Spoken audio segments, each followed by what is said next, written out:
While you're on TV, right? Yeah, it's growing. I've done it in meetings, in a conference room, and that's fine. It's just between us friends. But here, I did it. It was a senior college arts. We're ready.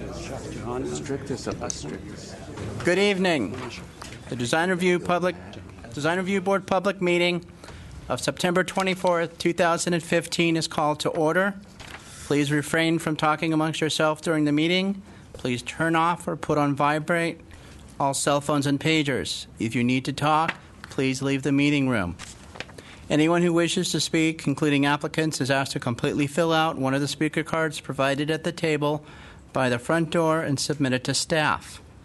Anyone who wishes to be re-noticed about a project must completely fill out one of the postcards, which looks like something like this, provided at the table by the front door and submitted to staff to receive notice of subsequent meetings.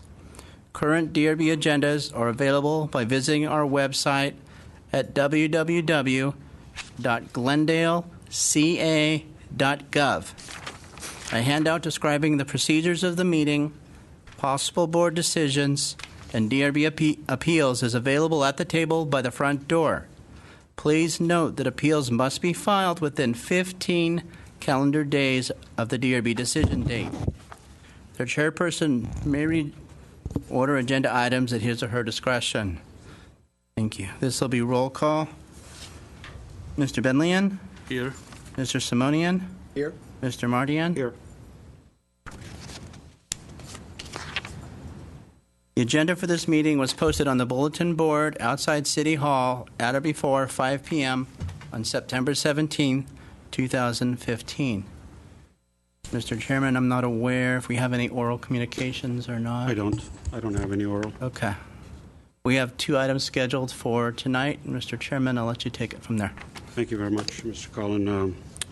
We're going to do a little rearranging on the agenda. We're going to go with 1680 Valley View first. And before I start the meeting, I'm going to allow the applicant to speak 5 minutes, and all other community members speak 2 minutes due to the number of speakers. And please do not repeat what other speakers are saying. Just say yes or no, or I oppose or not. Thank you very much. And we'll go with Mr. Chris Bagdikian. Mr. Chair and Design Review Board members, the first application is for 1680 Valley View Road, and it's a proposal for a new single-family dwelling on a currently undeveloped lot. The lot is partially undeveloped. There's an existing driveway that starts on a different property, crosses several properties, including the subject property, and leads to an existing development further up the hill from this property. And the applicant's proposal is to use that existing driveway to access the required garage on the subject property. Having said this, let me give you a little background regarding the lot. The subject lot is a hillside uphill flag lot, approximately 34,000 square feet. The stem of the flag leads to Valley View Road, but the steepness of the flag, of the stem, precludes access. So the applicant proposed initially, the plans, by the way, are on the left side board. The applicant applied for a variance to utilize this driveway, and in essence, the variance is to access the required garage from a driveway that's off-site. The variance was recently approved, and together with the variance, a negative declaration was also adopted. And the document of the negative declaration has been provided in the staff report as an attachment, but it's been already adopted. With respect to the proposal, the proposed dwelling will be 3 stories. Approximately 4,900 square feet with a 3-car attached garage. we've reviewed this proposal and compared it to the design, hillside single-family design guidelines. And staff's assessment is that the proposal is consistent with the design guidelines, with one exception, and that's the decks. As you can see on the plans, on the northeast and northwest side of the property, let me come up and show you on the plans. On the northeast and the northwest side of the property, retaining walls are being used with some grading in order to reduce the overall height of the retaining walls. So retaining walls are being used to create some yard area and to terrace or to grade the property to access the building. However, on the south, east and southwest side of the property, there are significant decks that are proposed, which you can see in the elevations in the perspective drawings. These decks are created in addition to open covered decks and balconies that are incorporated within the house. And these decks, it's staff's opinion that they are not consistent with the design guidelines in the sense that grading is utilized to create flat areas that are inconsistent with the hillside design guidelines. So staff's recommendation is for the board to approve the project with one condition, and that is to reduce the extent of these decks. Go ahead, Mr. Simonian. The question that I have for the access you had mentioned. Yes. Can you, I assume this is the portion that the variance involved? Let me show you on the plan. The plans are layered. This shows Pointer. this shows the driveway that. This might. Thank you. I get this from this side, if you want to show. Yeah. Oh, it's not. This way. Yeah. This is an overall. This gives you the overall context, and we can also see it in the aerial photos. The overall context: the driveway gets its access from approximately the end of the cul-de-sac on Valley View Road. And that's a public road? The Valley View is a public road, the driveway is not. So the driveway crosses several properties, makes a hairpin turn, and passes the proposed subject development and leads to an existing development up the hill. And that existing development is the house, is this house. It's this development that you see. It's a house, garages, and tennis court, and a pool. No, the other one is a house, too. I'm sorry? The first one is a house. Yes. Not this one, yes. Yeah. And this is another development here, and the subject property is somewhere here. And the flag, the stem of the flag, crosses the driveway and goes down to Valley View Road. I assume there was an easement that was recorded some time ago for all this? There was an easement, and that same easement is going to be utilized to access the subject garage. And so the variance was just for steepness of the driveway? The and variance was to provide access to a garage from a driveway that's not on the same property. I see. Okay. So this entire driveway is not entirely on the subject property, but it's existing. The only way to access the site would have been through the stem, which It's too crosses... steep. It's too The steep. stem is quite steep. I see. So the stem is not being utilized for access, the existing driveway is, of which point... And this is the stem of the Right. flag It's lot. not being used for any kind of access. Right. And so what does staff recommend for the decks? So for the decks, we are recommending that they be pulled back to approximately a distance of probably 10 feet around the house. And for the decks to not cantilever beyond the retaining walls that are defining or supporting the deck. Alternatively, we're also, which didn't make it into the staff report, we're recommending the possible consideration of having perhaps a terraced garden or something that follows more of the landform so that you wouldn't necessarily step out of the house directly onto a large deck, but you might have to descend to a common space. Yeah. And what's the proposed size of the deck right now?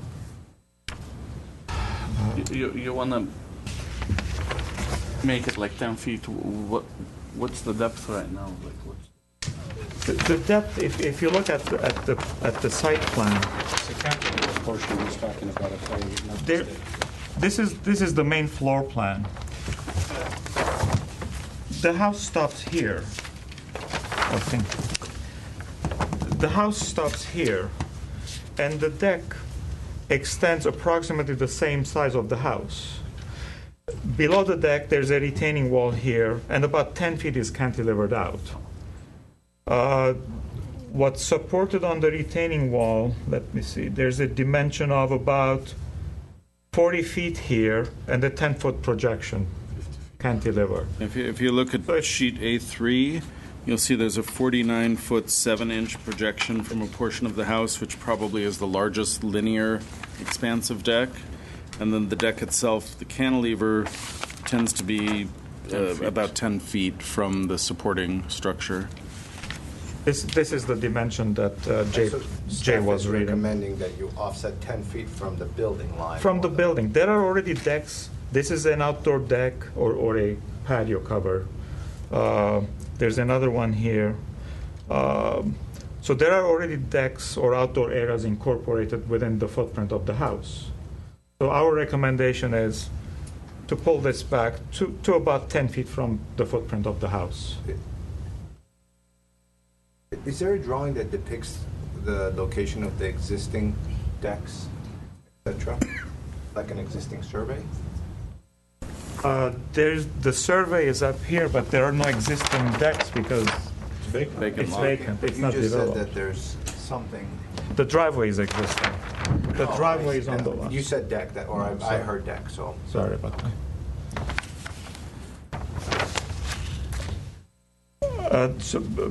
Probably I was referring to the decks that are incorporated within the footprint of the house, which is this and some of that. That's why I got confused. I could put two and two together.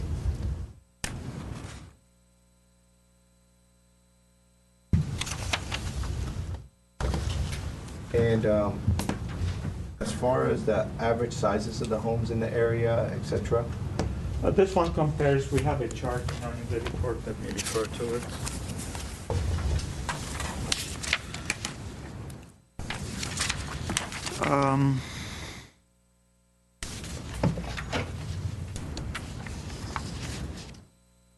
The house sizes vary. The average is about 2,900 square feet. This is about 2,200, the average.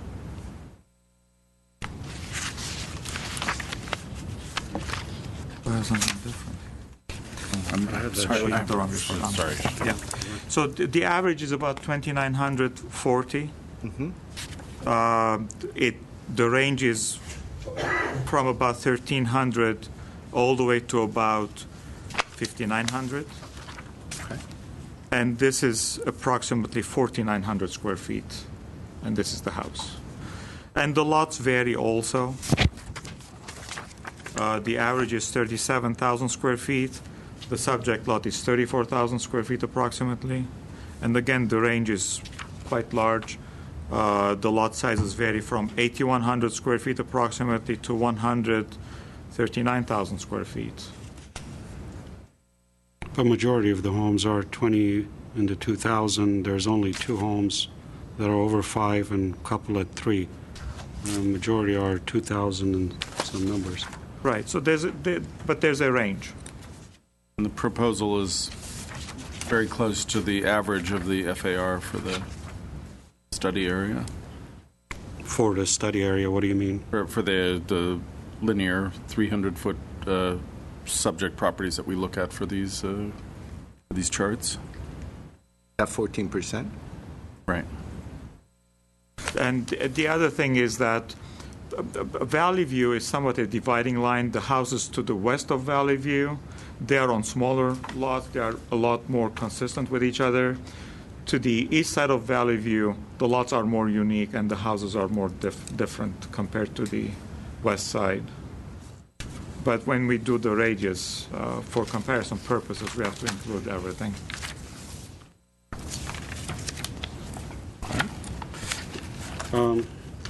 Can you elaborate, Mr. Bagdikian, about the comment on the building location under site planning? When you dictate, although the upper level of the building steps back from the lower level to create a profile of that terraces with the hillside and decks are not designed in the same manner and create wide horizontal. Can you tell me how the terracing is working on this house? Well, what we looked at, there's some grading involved. The top part of the hill is being removed, as you can see in this cross section. The top part of the hill is being removed to accommodate the house. And what we've commented on is that the house steps back, the upper levels step back compared to the lower levels, and this happens throughout the house, with the exception of the deck, which projects out. But it doesn't go with the hillside. Yeah, it doesn't. But I'm looking at this pad that has been created. It looks flat to me. The other question I have is the entry. We have tandem garage, then we have a covered area in the front. Yes. Now, Which is this covered area is also acts as a carport, okay. Then we have a lit or patio or living area on top of that. Right. Correct? Yes. Now, then I have the tandem, then I have this huge area of mechanical, electrical.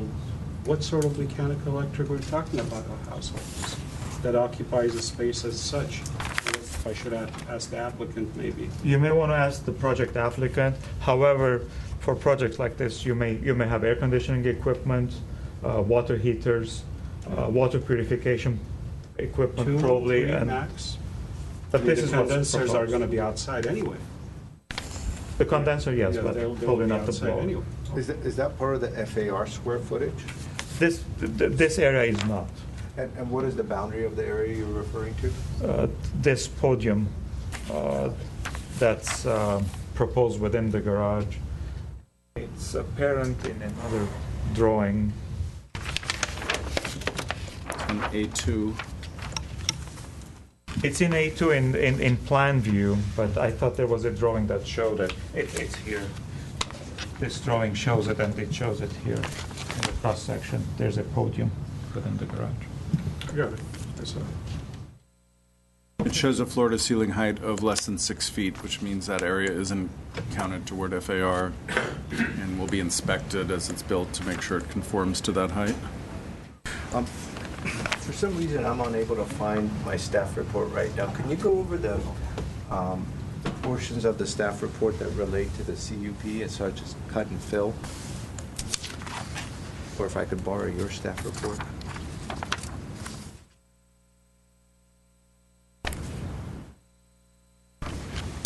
Do you know quickly what the cut and fills are?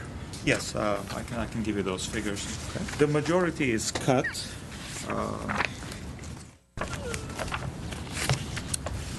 It's about 1,300 cubic yard cut and about 100 cubic yard fill. The overall amount of grading is under 1,500 cubic yards.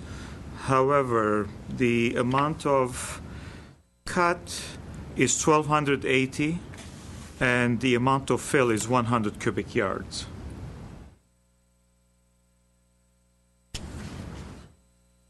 And the slope is 74%. The staff report, we just noticed we neglected to check the box that We actually checked. We checked the box on the following page, which continues from the first page. Right. And the item is if the slope is 50% or greater. And this property has an average current slope of 74%. and we should have.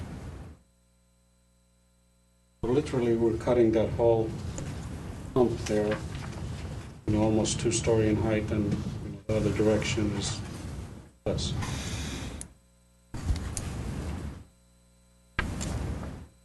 Any other questions before I open?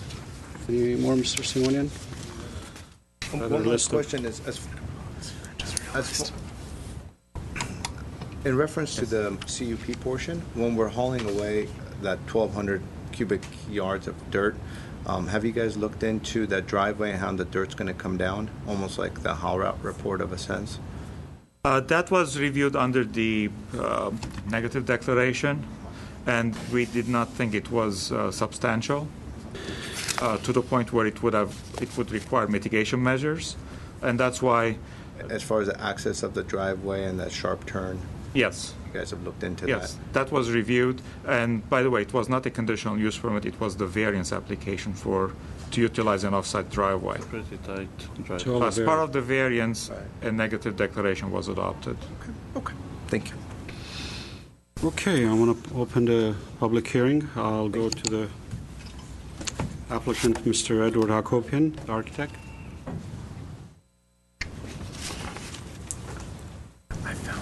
Good evening. My name is Edward Hagobian. I'm the architect of this project. My address is 220 South Glenwood Street, Suite 210, Glendale 91205. It was a good question about the variance that we submitted. Since there was a recorded easement for many years there, but we were told that because this is a new house, we have to file a variance. So we did it. Interesting. And that driveway passes through different lots and serves the other people also that they have houses there. That's for the variance. And by the way, it took us a very long time to get to the hearing of the variance. Now, regarding the grading of regarding the deck, in the rendering, we haven't shown the plants that will be planted in front of it, which I talked to the landscape architect, Larry Tyson, and he said the thing that he has designed there will grow up to 18 feet height. However, looking from this property, this is a neighborhood that people have, there are a lot of other properties with that kind of situation where they have high retaining walls for their decks. And since, even though that this is a very large lot, 36,000 square feet and more, but without having a deck there, we will not be able to have a backyard. So, and by the way, that deck will not be very much visible from the neighboring houses. Its situation, in a way, if you have gone through the location, you could have seen that is very isolated location. And the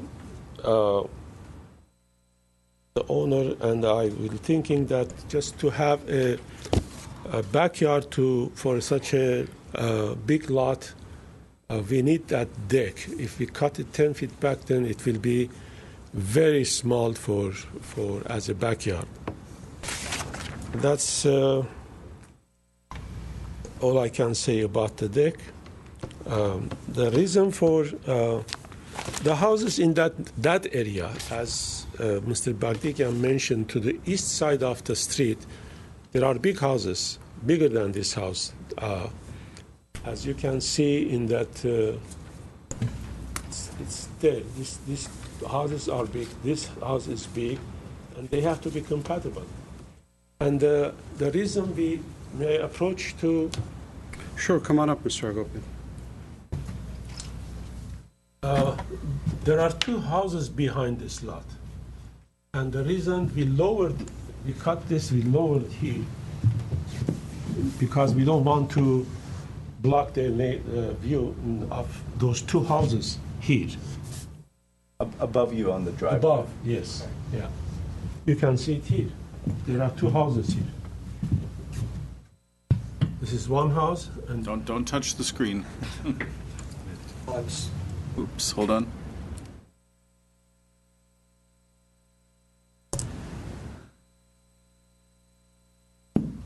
Okay, don't touch. yeah, the lot is here. See, even this portion of the driveway is a part of this property. So there's one and two houses that we will be completely blocking their view if we don't cover them. Other than that, we are using quality materials, windows, stucco, nice stone in the base of the building, and that's all I can say about this project. I have a question, Mr. Hagopian. You elaborated on the landscape. I looked at the landscape plan. Basically, under that deck, you're creating is shrubs, and there's one tree that you're adding next to the new stairs, the entry stair, and few away at the end. When I'm looking at this, it's a hillside. It's rock. I mean, right now, nothing has grown there, and I'm sure attempts have been made to have something grow there. How much of this is going to stay there, and how could you ensure that this landscaping will be, really what it is? Because I don't see much landscaping on this. Yeah, the lot is big, but it's not usable, really. It's not really a usable landscape. It's all hill. And here I am, I have this house that I'm literally coming close to the property line. You don't have really a mature landscaping that you'll do that you could survive, that could survive. You've done a lot of these hillsides, and how do you, I usually depend on the knowledge of the Larry Tyson, that is very experienced landscape architect, and that's what he mentioned to me. He says the plants that I have to the edge of the deck, they will grow up to 18 feet high. Okay. And my other question, do you need such a large area on the equipment, on the mechanical? I mean, you can maybe we have tankless water heaters, we have even 2 water heaters. Not really. First of all, if you see in front of the garage door, we have some space since there is no wide street for if they have guests to park there. There is a space in front of the garage that people can park there. And then we have the 3-car garage. Structurally, we have to have the rectangle for almost for 4-car garage because of the rooms upstairs. Now, that space, you're right, that's more than necessary for the equipment. Is it necessary to have, when I was up there, I saw on the driveway, on the existing driveway, there's the bump outs that you have parking area that visitors park or whoever Very parks. small portion of it, where it turns around, yes. A few of them scattered. Actually, at that turn is mostly... Yeah, it's right there. Right, it's right mostly there. Only parking. maybe 2 cars can park here. I think it was a little one more, maybe more. But do you need to create that area aside from your maybe 15 feet? That's not only for this house, for next door house. No, I understand. Do you really need to create this depth? I'm just talking about grading. If we don't have that, so the only place to park cars will be here. Now there are 1, 2, 3, 4 houses. With this one will be 4 houses. And if one of them parks a car, then if you have 18 feet or so, you can park 2 in the front and back into the driveway. I'm just trying to see if there's a way to reduce the grading, Because, and also other question that I have, you said you're not blocking the views. This is the section right where you started talking about. My other house is somewhere in here, or however, it's in here somewhere. Am I correct? a little bit further. A little bit further back.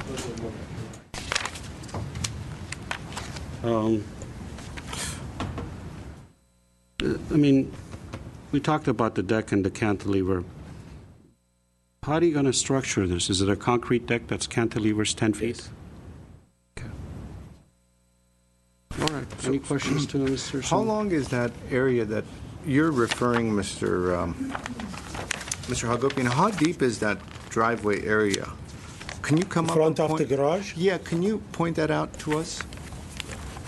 So I'm trying to find the section that goes through there, and I'm having a hard time finding the section. It's right there, section B, if I'm not mistaken. In the plan, this is that area. Okay. And it's covered. It is, from here it's covered, yes. Okay. And then where's that section C or B? On sheet A8. He's right there. This is the section. Yep.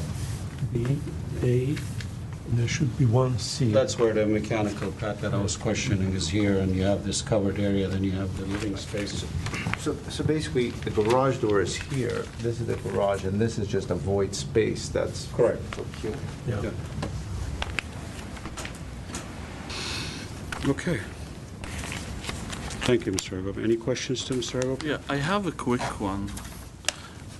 And this came up on a different design of yours that we reviewed a couple of weeks ago, which is these fences, these metal fences that you run like a couple hundred feet, linear feet of them. Like you don't have any alternatives where you break up these fences. can. I mean, That can be a it just condition, you can, yes. okay. You don't want it to look like a prison, you know, like 120 feet. Any questions? No. Okay, because we have a list of... All right, Mr. Agov, thank you very much. We'll call you again if we need you. Okay, next speaker, I have Lee Strauss.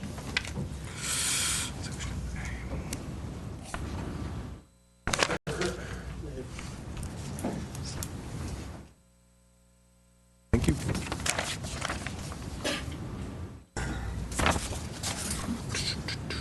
Hi. So I live at 1651 Cumberland Terrace, and I think it's important for you to see the point of view of this project from where our property sits. I know my neighbor is here as well. You can see that this is right above this hillside that actually is part of our property. This hillside is, I'm very concerned about the stability of this hillside.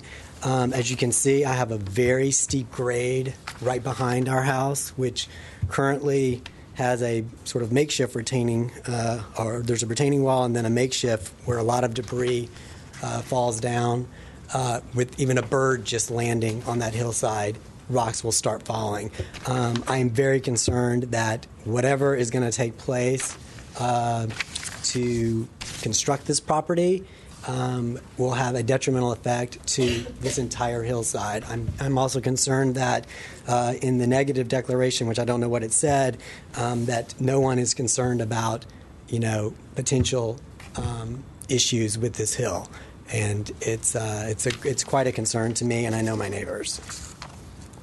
So we oppose this project 100%. Do you oppose it due to the stability of the slope? Yes. Okay, thank you, sir.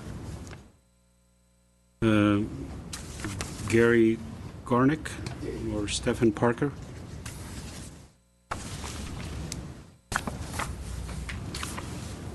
Also on Cumberland Terrace, 1660 Cumberland Terrace. State your name, please. Gary Garnick.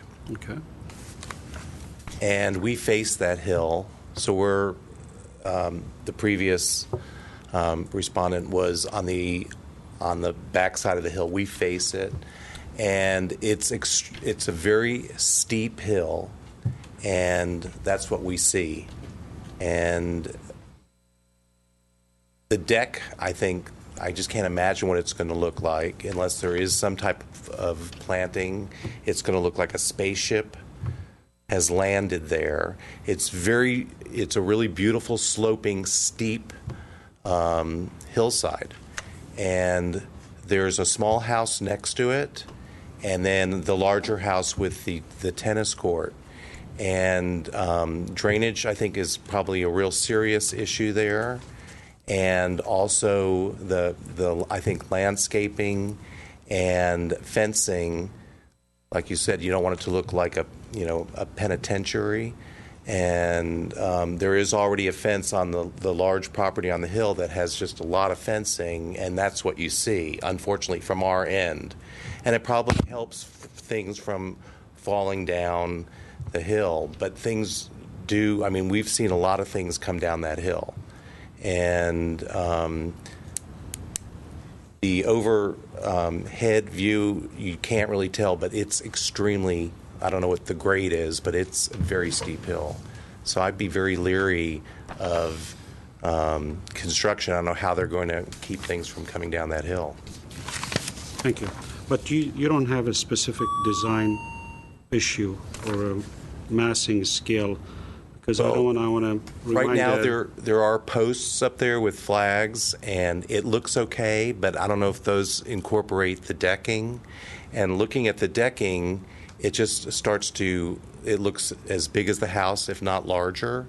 And from underneath, which is where we are, you look up and it's you don't see clouds and sky. You see the underside of, a major structure like you're under a bridge. Thank you, sir. But I just want to remind everybody in the audience that our purpose here is design of the house. The issues of stability and the slope condition, drainage will all be addressed when they go through plan check. They have to prepare a grading plan, and those things have to be addressed. They have to be engineered by a structural engineer, and they have to have a soil report. So we assume all these things that occur will, be safe based on all these consultants that they will be hiring. But I just want to remind everybody in the audience that our purpose, it's design, massing, and how it relates to the context and compatibility. And all the other things will have to be reviewed by other departments. Well, there's nothing there now, so it will be the largest thing on the end of the hill, and you will see that from everywhere. And so if they're trying to make a statement, it's going to be a big project. Thank you, sir. All right. I'm going to go to Mike Zuckerman. Is that?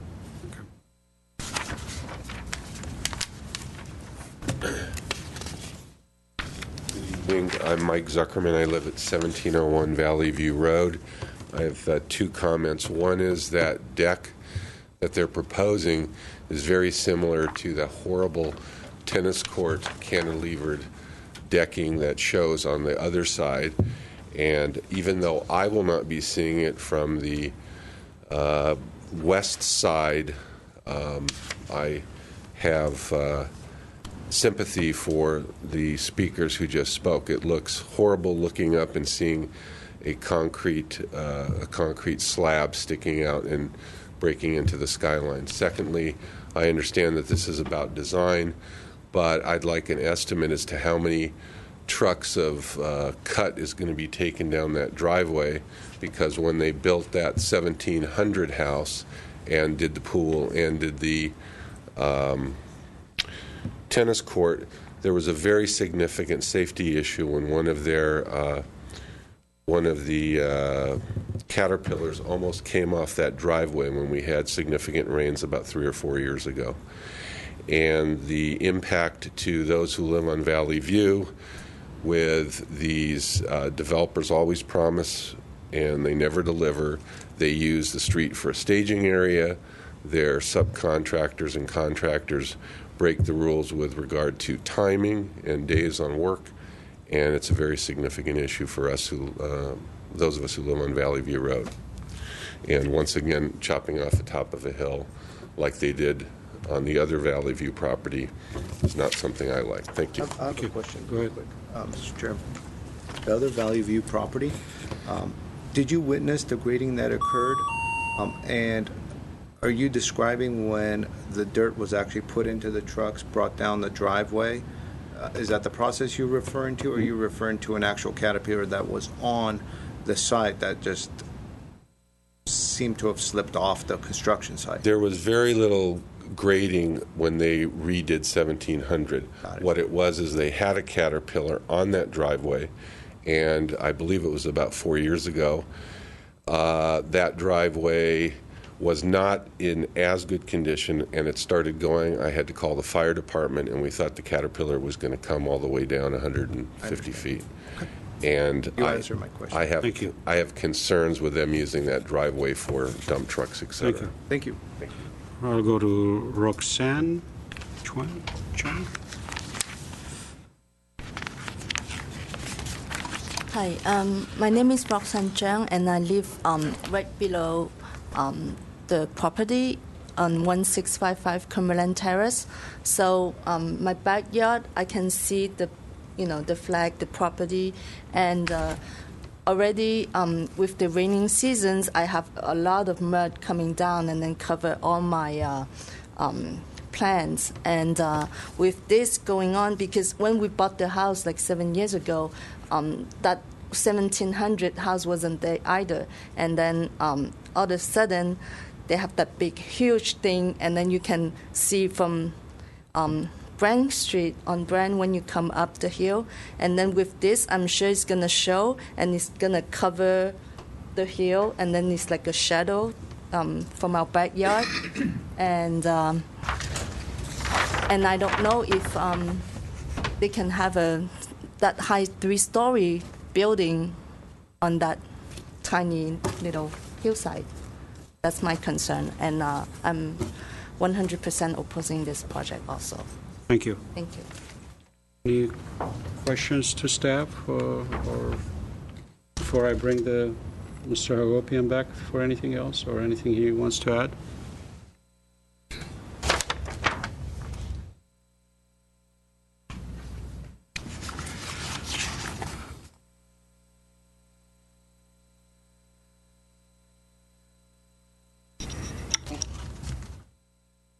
Okay, I'm going to ask Mr. Hagopian to come up if he has anything else to add.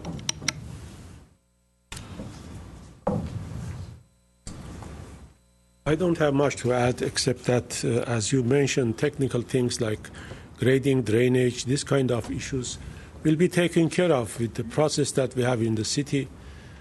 It will be very careful plan check, and those things will be mitigated if necessary with slough wall or a ditch that will solve this kind of problem. By doing all these things, we'll upgrade the existing condition. Maybe now it is uncontrolled. There's nothing built there, so there's no drainage. There's no, if necessary, any retaining wall to prevent any rocks to go down. But building this house will upgrade the existing condition. Thank you, Mr. Hagopian. Mr. Simonian. Thank you, Mr. Hagopian. I'll close the public hearing and start deliberation. Start with Mr. Benani. Sure. The first thing I have to say, I'm not too crazy about the size of the house. I think it's towards the larger spectrum. I mean, if you look at the range, it starts from like 1,300. Yeah, there is some houses that are bigger than this, but this definitely falls towards the larger houses. But in terms of the overall character and design for this property, I'm okay with that because I think the architect did a good job with mass and scale, and by pulling the second floor back and mimicking the slope of the hill, they kind of like reduced and broke that overall mass. The only portion I wasn't comfortable with, and I think staff also raised the issue, and we spoke about it early on, is the cantilevered portion of the deck and the size of the deck. I think the deck is definitely have to get smaller, and if I will vote for this project, this has to be a condition. And the other issue I also mentioned to Mr. Hagopian is the fencing. I mean, the fencing needs to be broken up. And as Mr. Platt mentioned, maybe lowering the deck into more like of a garden style and breaking it up, I think that would help as well. And in terms of the fence, we suggested like a couple of weeks ago on a similar project that Mr. Hagopian proposed, breaking up the fence and incorporating like raised planters and things of that nature, just to make it look a little nicer and to grow like some vegetation next to it so it just blends in, so you're not looking at this like fence or like the other gentleman mentioned. But other than that, I think I'm in support of this project if they agree to these conditions. Really? That's Thank all you, I have. Mr. Benani. Mr. Simonian.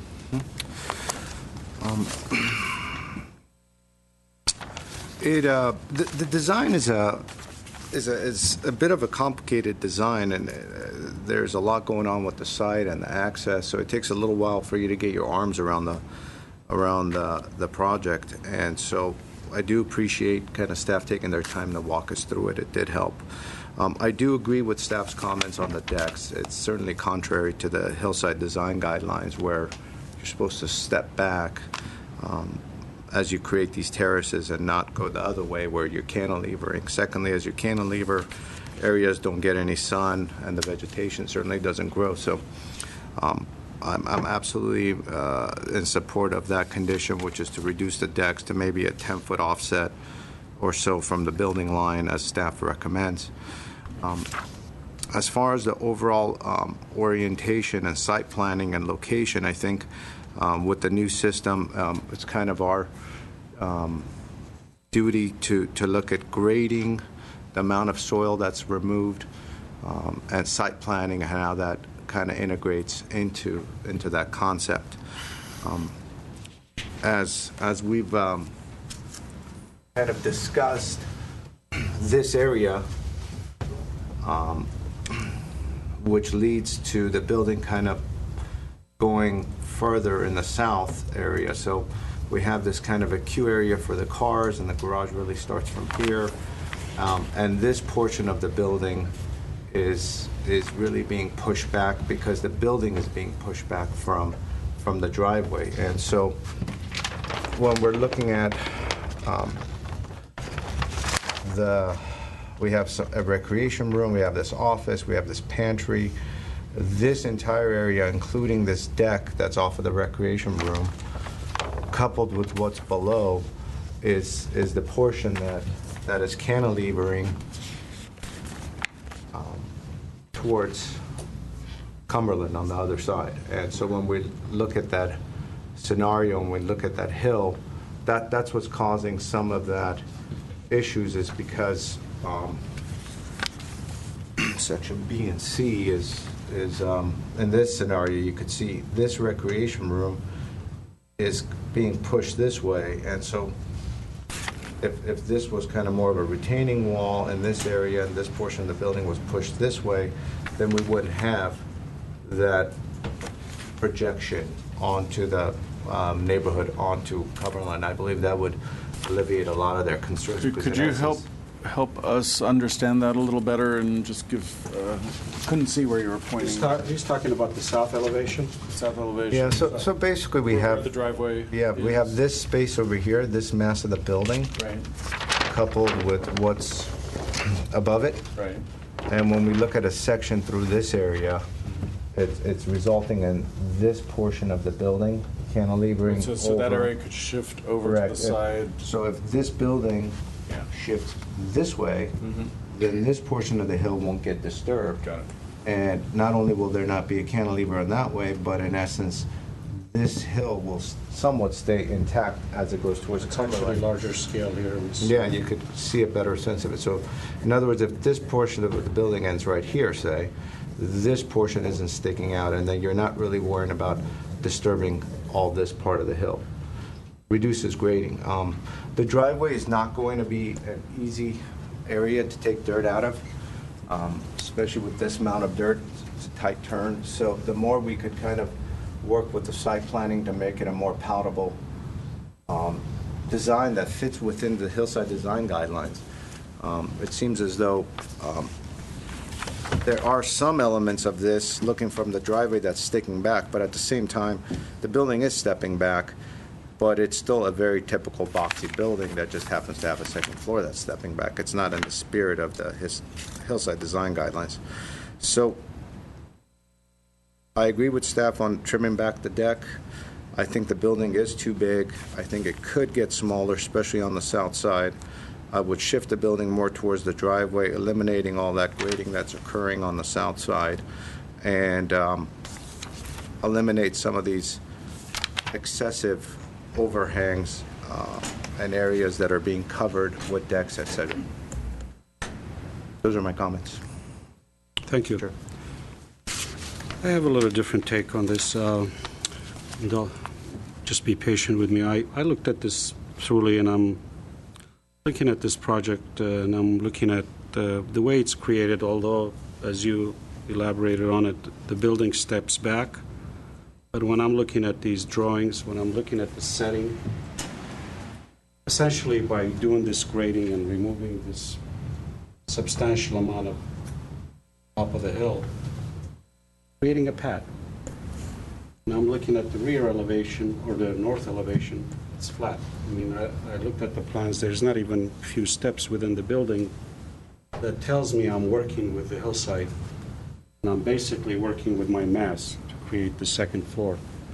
And I feel the decks are excessive, the square footage is excessive, the grading is excessive, and in my opinion, my gut opinion, this is not what our hillside guidelines really dictate. Correct me if I'm, going into the wrong direction. Staff can do that, but this is treated like, an upslope, and I am cutting it, where you have the opportunity to start terracing the building. And I don't buy the argument that this is a large lot. The rest of the property is just basically driveway, and it's just a steep slope. And I'm looking at the site plan, I'm pushing it to as much as, this lot can take. I don't think can take. And this landscape that you're proposing, I live on a hillside. I've been trying to grow my hillside for 30 years, Mr. Hagopian. And I tried several different things, but nothing grows aside from oak trees, unless if you really stay there on a regular basis. And I feel this house is asking too much from the land, and the grading substantially be used.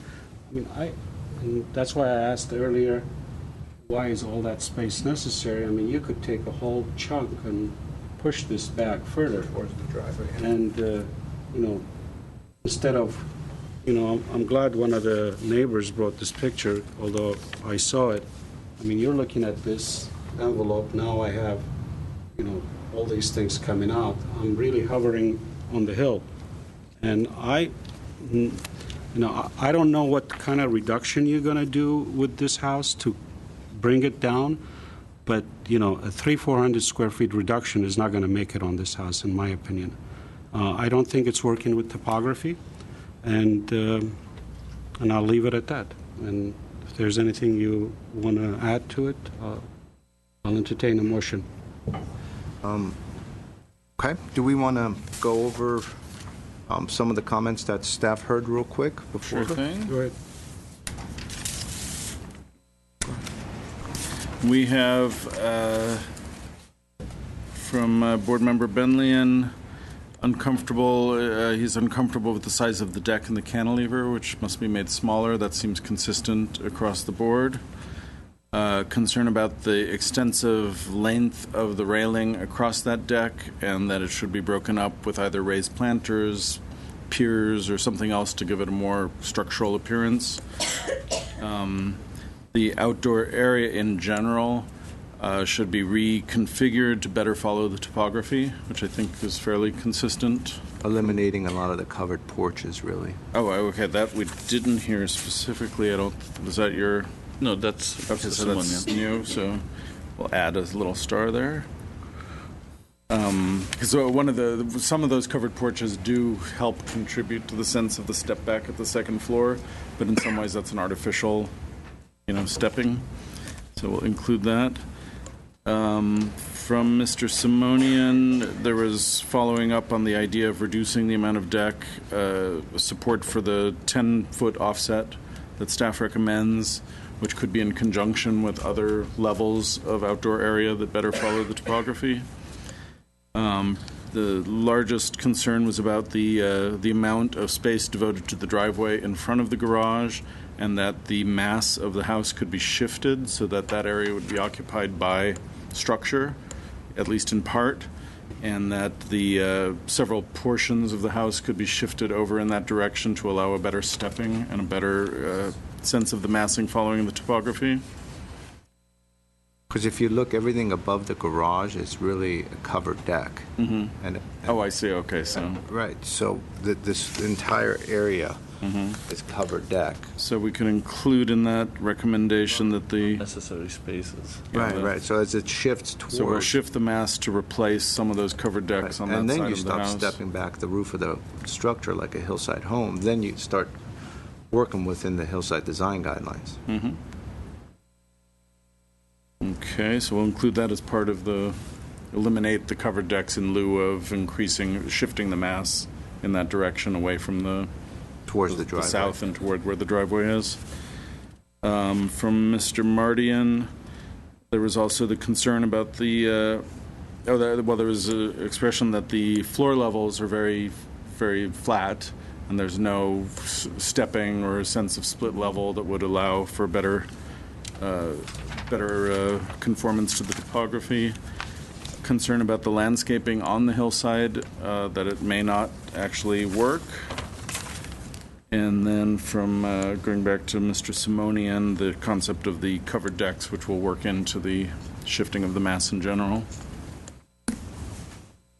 Yeah, and I think with Mr. Mardian's comments about the square footage in general, I don't think what we're talking about is a 400 square foot shaving and come back with something that's 400 square feet less. Okay. We're talking about actually utilizing the hillside design guidelines to nestle a building and to work with the site by now maximizing it to its So if I total interpret potential. that as balancing the shifting of interior space and mass to better conform to the guidelines and or reduce the overall square footage, or are you calling It for really a goes hand in reduction? hand. It goes hand in hand. Okay. Right. So reduce square footage along with the shifting of mass?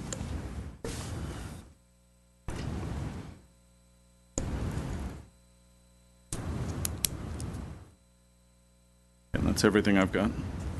Okay, anybody wants to make a motion? I guess we move to return the project for redesign. I second that. Roll call, please. Okay, we have a motion and a second for return for redesign with conditions. Board Member Bellion, Yes.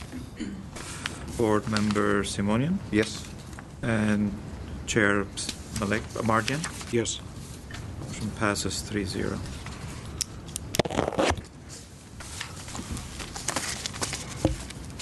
Okay, we'll move on. We have a rather plenty speakers on the other one. Are we ready for? Yeah, I'm sure Rather will be out in a second.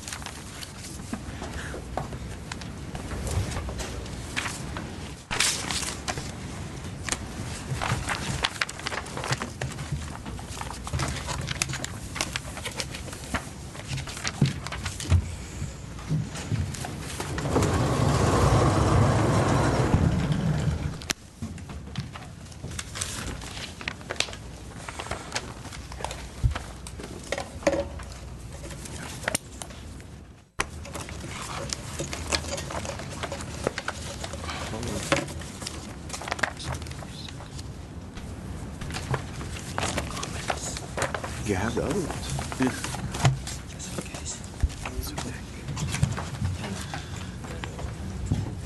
He's fully equipped. He's came in heavy. This is the version that went the first time. This is the second day. This is going to cause. So we can. Okay, are we ready, Mr. Duong?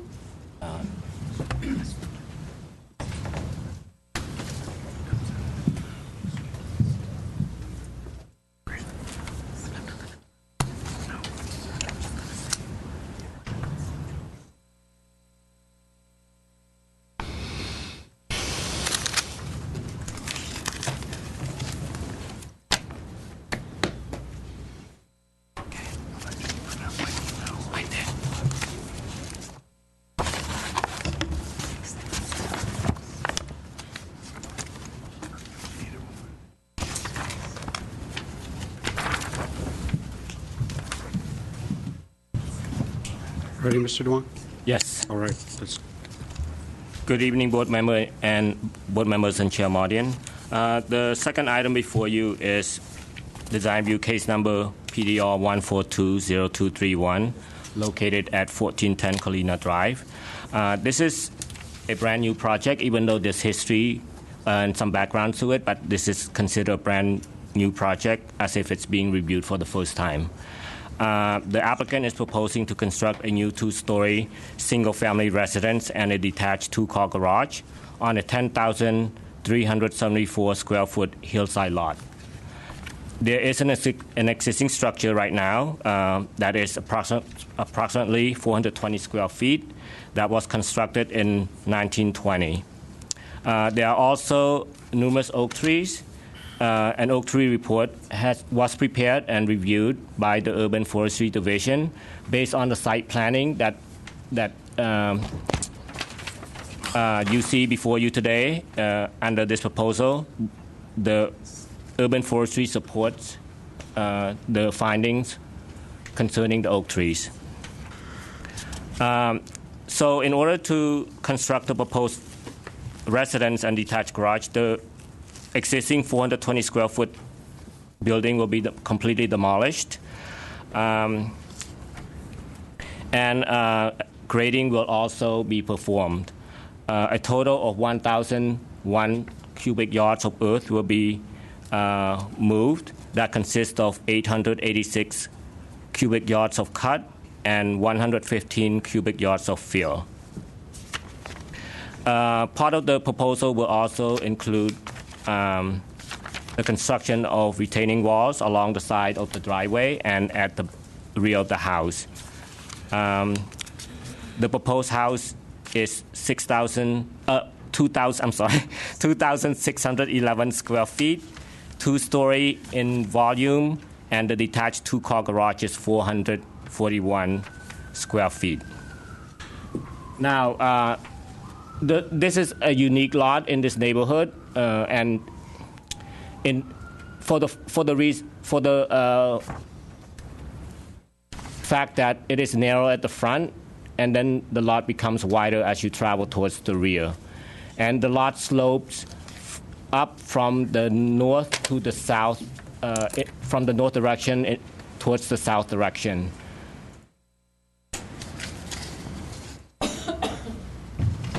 And just quickly, by way of some background, a similar project was approved by the Design Review Board on August 8, 2013, with conditions.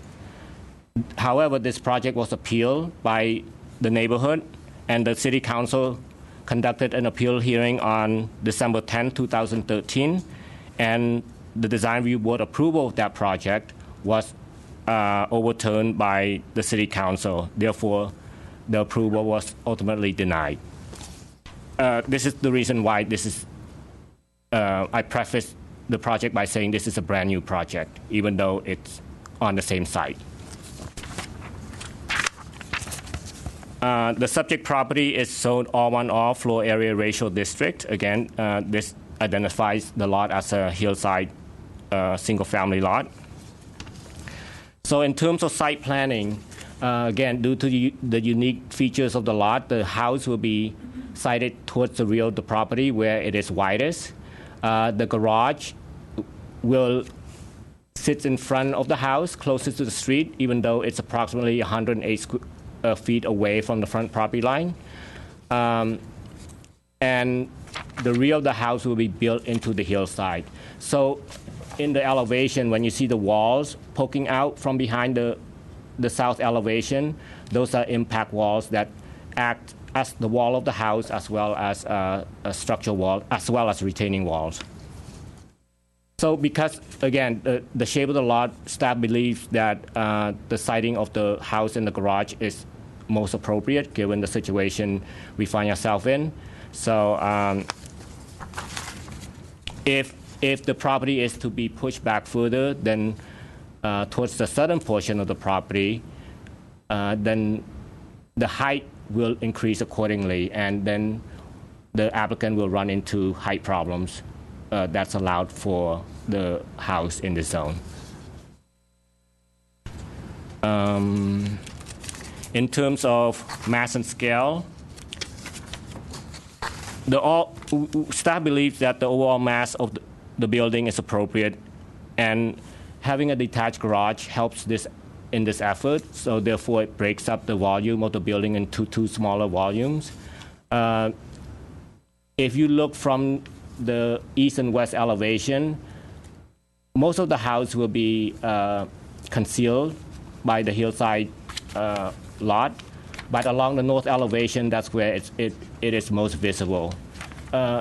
You will see that the side elevations are drastically different than the north elevation, and this is done on purpose in meeting and discussing the project as we work through it with the applicant, is that to address comments and concerns expressed by the neighborhood and particularly by the adjoining neighbors of visibility onto the rear yard of the abutting properties to the north. You're referring to the window placement? Yes, So we believe that the north elevation it deviates quite significantly from the east and west elevation in that regard, and that is the applicant's attempt to mitigate privacy and visual impact concerns onto the rear yard of a property on Hillside Drive as well as Colina Drive.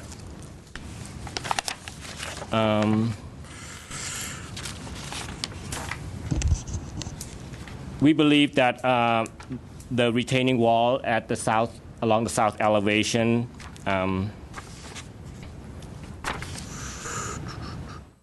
which are impact walls, create an awkward appearance because, again, they project beyond the building, and that is the result of building requirements. However, staff has placed a condition recommending for some design revisions that remedy this problem, and we look to the board to see if there may be other solutions that may be appropriate in this situation. The neighborhood is comprised of 1- and 2-story homes, so a 2-story building is not out of character for this neighborhood. And it is consistent with the development pattern for this area. The overall height is 32 feet 10 inches high, while the maximum permitted height in the zone with the roof pitch is 35 feet high. As I stated earlier, the north elevation needs further refinement to benefit the massing of the building while limiting visual and privacy impacts onto adjoining neighbors, and a condition has been added to address this concern. In regards to the design and detailing, the applicant is proposing a contemporary interpretation of the Spanish colonial revival style. It features stone veneer as the base of the building, stucco, and tile roof. The windows will be wood-clad windows, installed recessed from the wall, and they consist of casement and fixed windows. So overall, given the unique features of this property, including its unique shape, the constraint of the slope, as well as the locations of the oak trees, staff believe that the proposal is appropriate, but we also look towards the board to offer any other design refinements and site planning as appropriate to this particular site. With that said, staff recommends approval of this project with conditions.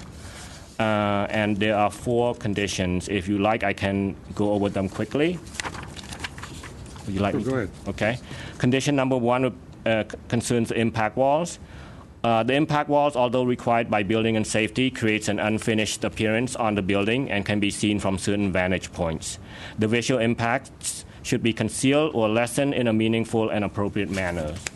Walls that are not necessary, for example, between the garage and the house next to the planters, should be removed. Taller plants should be provided along the entire length of the block wall to further mitigate any visibility onto neighbors' properties.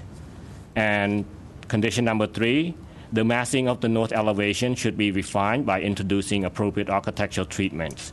Similarly, consider introducing additional windows openings when appropriate. And 4, revised drawings should appropriately show location of gutters and downspouts so as not to impact the overall design of the house.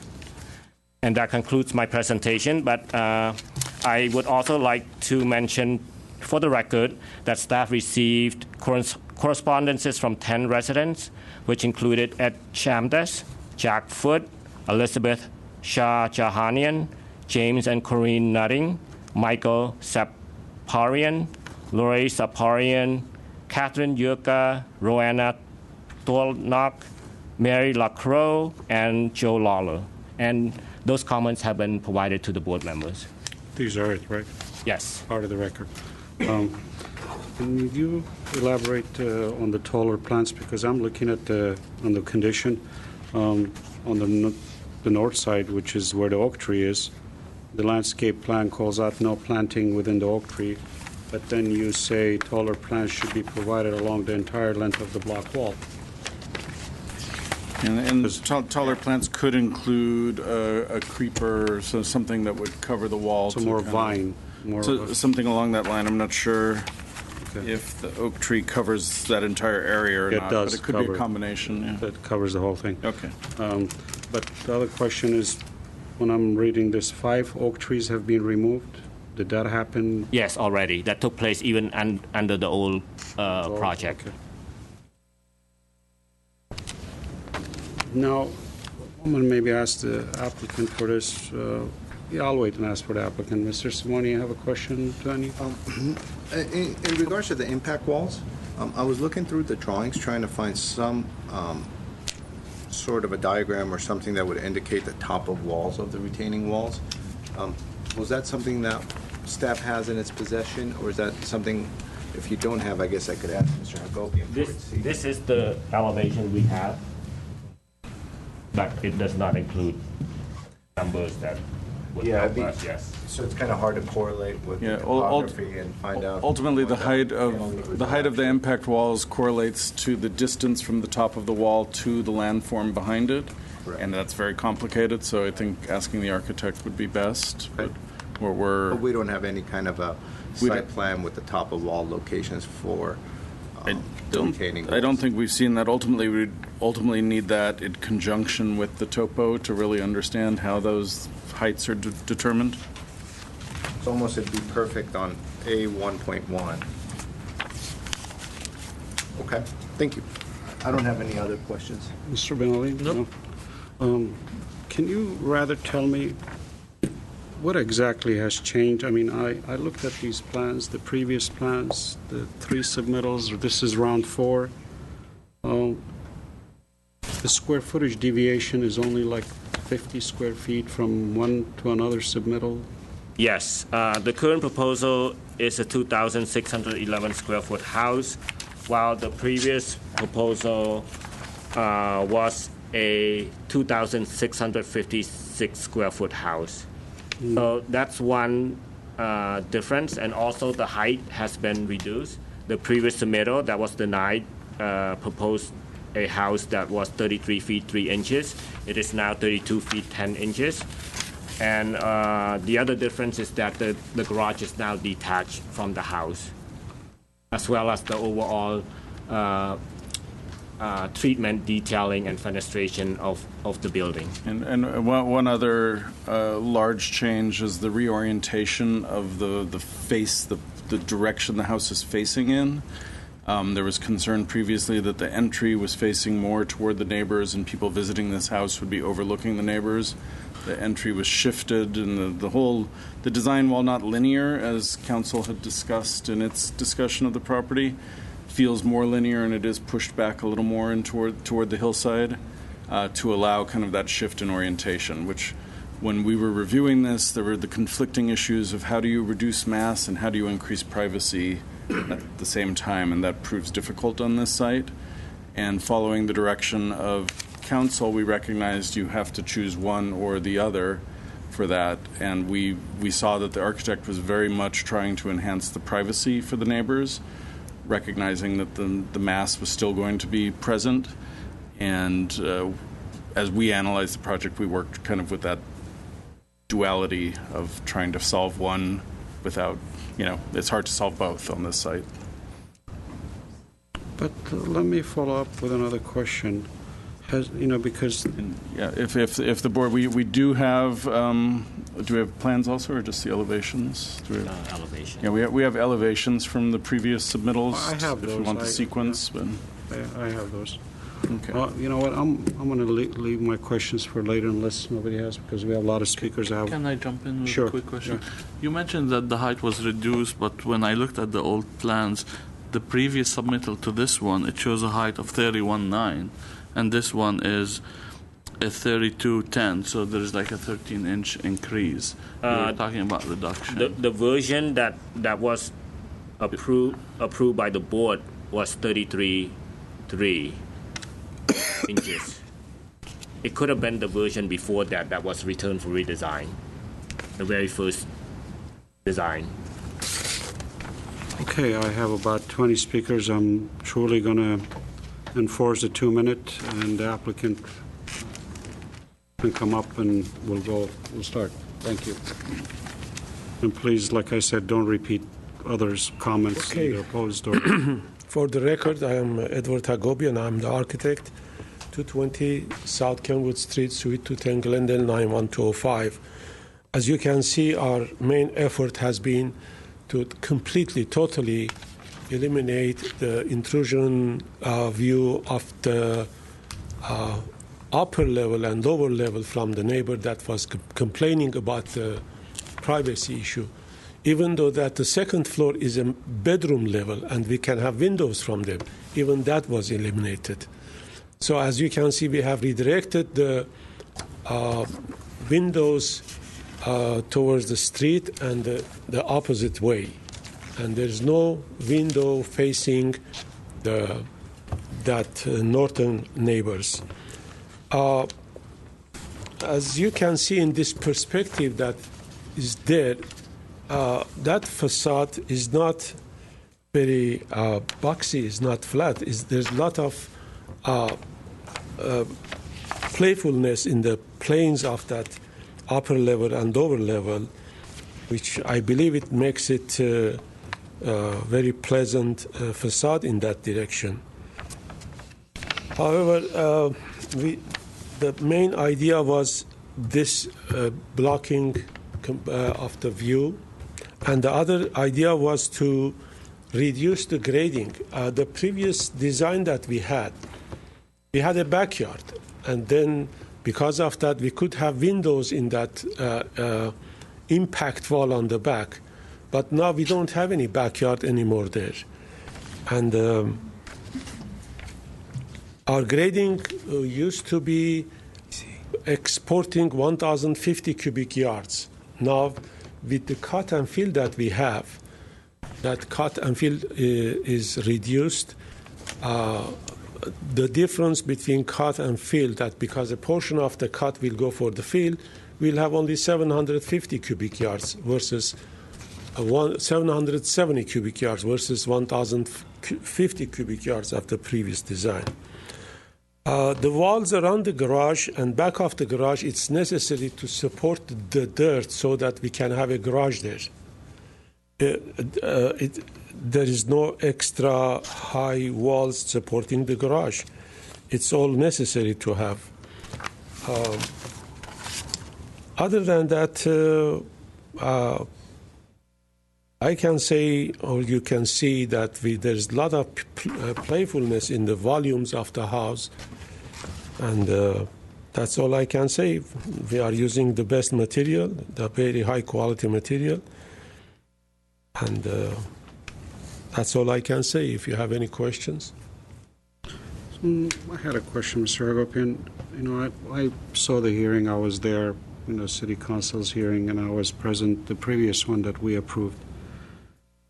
Comparing 3 previous plans that you submitted, what I see, okay, you've created no backyard, but the square footage is the same, basically. The height is basically the same. and the mass is basically the same, in my opinion. And as I recall, council and staff can correct me, or anybody else wishes to correct me, was very, in my opinion, clear that the design should be simplified, should be more linear, less imposing to the neighbor. And my question leads me, have you talked to the neighbors on this? We tried to talk to them. They didn't want that. They didn't want to talk to us. Okay. We tried very hard on that, but they never agreed to sit and talk.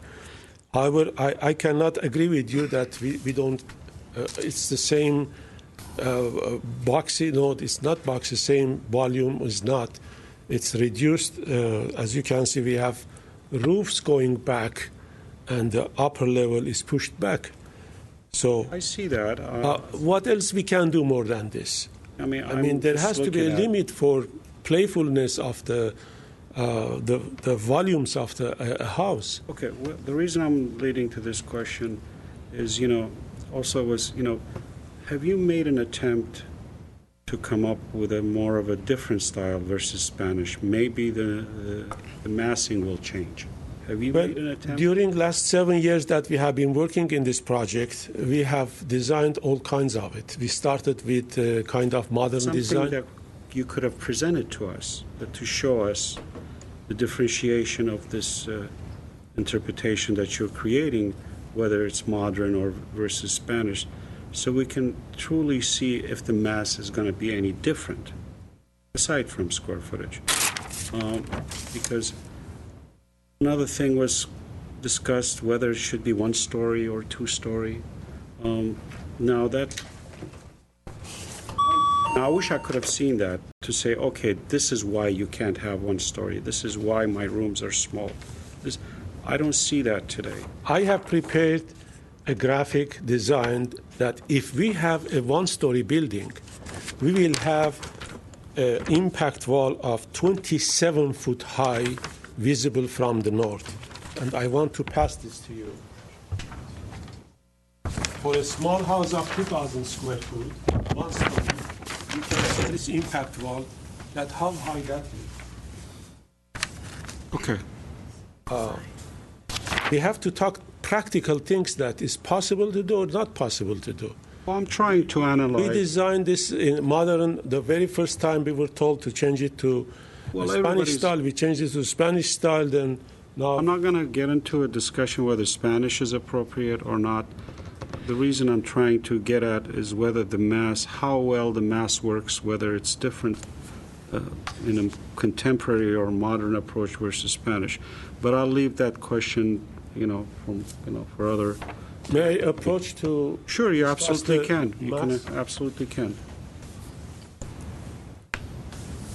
As you can see in this perspective, we have 1-story here, and we have a huge setback for the second floor here. We have same thing here, and same thing here. If the idea of the hillside ordinance is to have the second story to set back that far, we have done it. There has to be eventually, after 6-7 years that we have been struggling with this project, there has to be something that we can understand together, so that we can design something that is acceptable for everybody. What Mr. Martin is referring to is 6 and 7 years has been you trying the same thing over and over again. Let's be blunt. Same thing over and over and over and over again.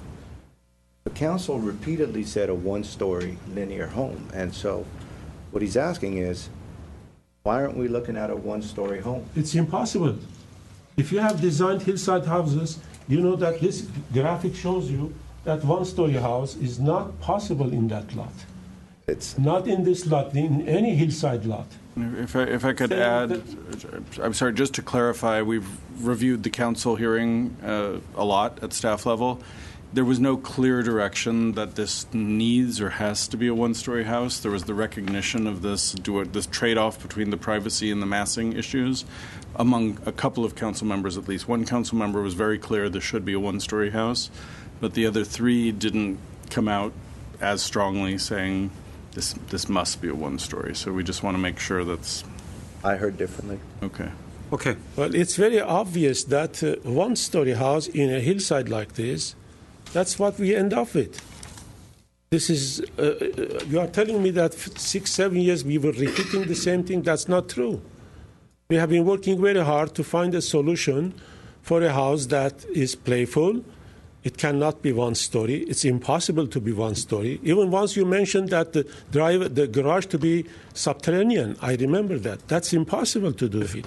If I can interrupt Yes, and please. jump in, you're absolutely right. You're doing an awesome and great job redesigning and trying, but the problem is you're setting some parameters that cannot be met. You want it 2,500 square feet, you want it 2-story.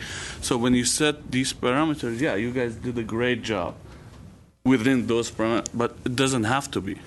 Okay, for the square footage, if you look at that elevation from the front and the rear, you will see that a big portion of the house is in the dirt. You don't see that. And the neighborhood houses that, if you see the statistics of it, there are much bigger houses there. 2,600 square foot is not a big house. They are, but they're not oriented towards the back, and they're not right next to the property line to the neighbor. So taking out from that hidden part of this a room that will reduce this house for 400 square foot, does that solve the problem?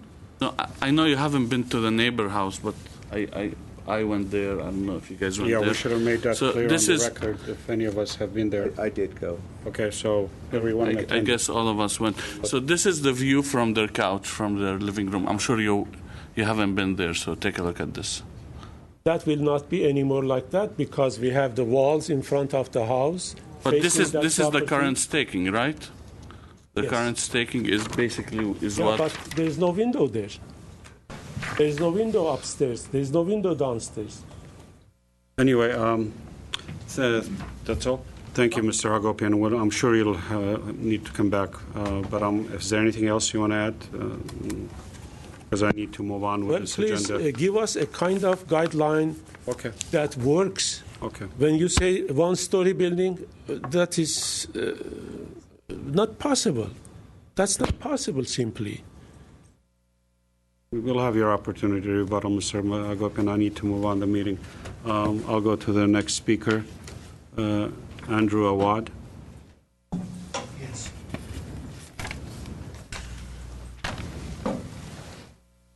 Good evening.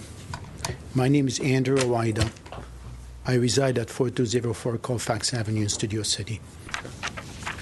As you know, this is not my first Design and Review Board hearing for Colina Drive. As a matter of fact, it's the third DRB hearing and maybe fifth or sixth redesign on the house. The previous board had approved the project. They had approved this house here. However, my two neighbors to the north appealed to the city council, and due to the neighbors' misrepresentation of the facts and their fraudulent statements, the city council rejected my project. For example, the rendering was not to scale. It portrayed my house towering over their property, while in reality their building is at least 60, 70 feet away from my property line. And the only structure in close proximity is an illegal, unpermitted structure on the neighbor's lot. Quotes were taken out of context from the very first design review board, and there was no rebuttal at the city council. Due to lack of communication and facts, city council rejected my project. We have completely changed the design of this house. We followed the city council, city staff recommendations. We have addressed in great length any neighbor's concern. We have been very sensitive to the neighbor's concerns for privacy. Our bedroom windows have been eliminated or minimized, even though it is not considered a privacy issue, according to the code. We lowered the profile, detached the garage, reduced mass and scale, reduced the second floor, made it much smaller, square footage-wise, the second floor. I'm going to try to cut you off, finish your paragraph or two. Or? We have moved balconies, screening walls, tried to mitigate privacy issues. I have done nothing but comply for the last 6 years. I have been put through a lengthy, atrocious experience and very expensive process. My neighbors claim their lives are being ruined by me building this modest to average home. In reality, what my neighbor wants is a free extension of their backyard. I'm the victim. I have fully complied with all building codes regulation. I have spent in excess of $150,000 trying to design this house with the support of planning department. Each DRB hearing cost approximately $40,000. My wish is to build a house to give my child an opportunity to live in a house with a yard instead of being confined to a four-wall apartment. It's unfair, unjust. One should have to go through all this. I have rights as a property owner. I have done all my best to make it right. I have complied with every code and regulation. I have not asked for any variances. I'm in compliance with all building design codes and planning. I have done anything and everything that I have been asked of by city staff. I want this board to take into consideration my rights, and that all I have done so far. I would like this board to grant me my right to build my own house. My son has been waiting 6 years to move into our home. Please do not deny him the privilege of this experience. Thank you. Mr. Go ahead, Mr. Simonian. I would like to show you a picture of the house that exists there from hillside. You can't see it due to the oak canopy. And this is what exists over there now. Okay, thank you. Thank you. We had a question for you, Yes, I Mr. have a Ward. question for you. Yes. Mr. Awada, the board is very sympathetic to what you've gone through. And I say that from the bottom of my heart.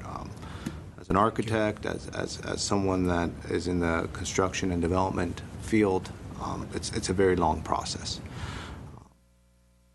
Several of us have been present on this board while you've come in the past. Several of us have been dragged over to the city council hearing to be part of it. Several of us had to follow up on this. Several of us had to go to the neighbors. So a lot of energy has been spent. However, you've probably put, and the appellant has probably put the most energy into it as combined than all of us, just because it's more personal for you guys. And I understand that, and I get that. I have a very simple question. Is the two-story being dictated by you or the architect? I would like to have a two-story house. Okay. Otherwise, I would feel we're in a cave, sank in.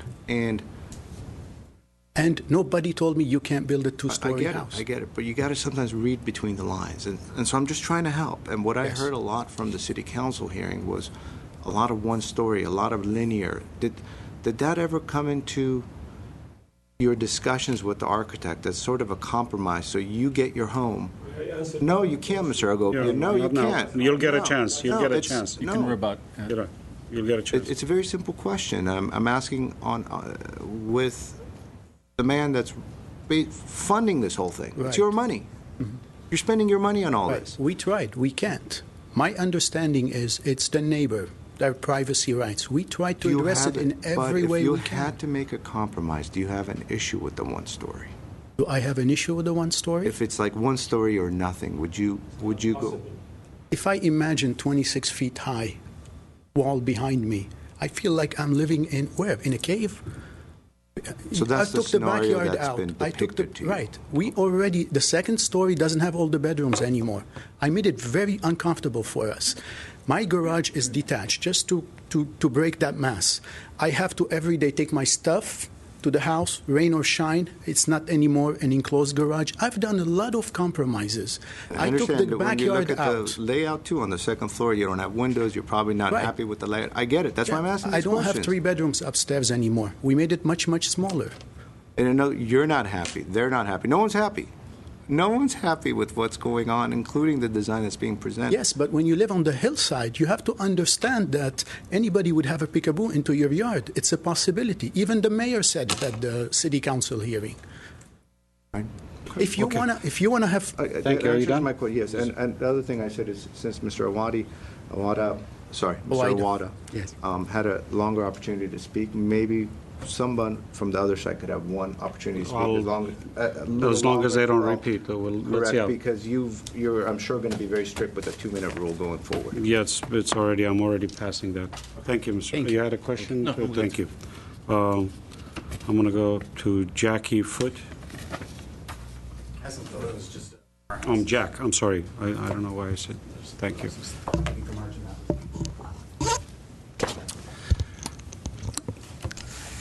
Hello, my name is Jack Foote, and I live in Glendale, California. We have come here together to express our continuing opposition to this project that's being proposed. As you mentioned, it is very similar to the previous ones. We've spent a lot of time and energy. We also have spent the last 7 years going back and forth with these hearings. We really went all the way to the City Council to motivate Mr. Iwata to develop a reasonable and appropriate plan for this property. We look forward to the day when we can all rest soundly knowing that the character of our neighborhood has been preserved and that we'll be able to have something that's reasonable. However, that day continues to elude us because Mr. Iwata and his architect have brought forth yet another plan that continues to have the same problems as the other one in terms of developing this small piece of land. Mr. Iwata has a challenge because he apparently has a very specific concept. He wants a 2,600 square foot, 2-story Spanish colonial home. He doesn't have a lot to build that on. If he needs that kind of house, there are plenty of houses in Glendale that would certainly well serve his needs. The message has been clear from the original DRB that rejected and from everyone else: reduce the scale, reduce the size, emphasize respecting the neighbor's privacy, and incorporate a linear design that blends in rather than standing out. They've ignored these directives. The reason for the rejection is part of the record. The key point is that it's a very irregularly shaped lot. It has a very steep slope. And if you consider the houses in the area, they have a house to, this house has a house to lot ratio of 25%, and this is higher than most of the houses in the area. The other issue is that it's just pure square feet larger than most of the houses in the area. The question is, should we build the largest house in the neighborhood on a steep, irregularly shaped lot when all the other houses around are on flatter, more rectilinear lots? The answer is no.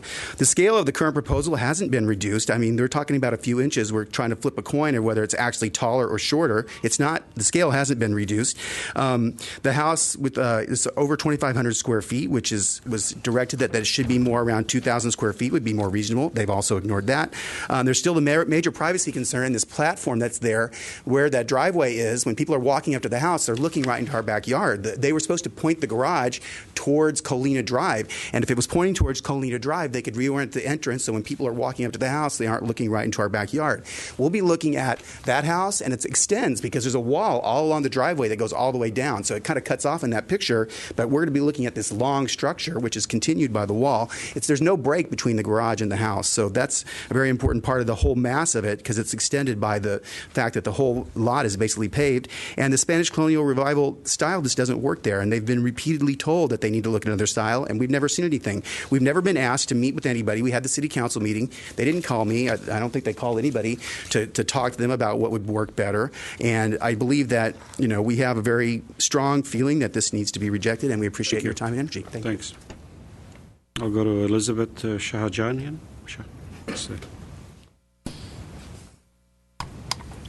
Good evening. My name is Elizabeth Shahjahanian, and I'm the resident to the north of the subject property. I want to thank all Design Review Board members who came to our house and looked at the project from our backyard and inside of our house to get a better perspective of the impact this current project will have on our property and our lives. The City Council members at the time of the December 10, 2013, 3.5-hour long hearing were very clear regarding their suggestions when the project was unanimously denied. They said that a 1-story linear 2,000 square feet house will be much more suitable for this lot.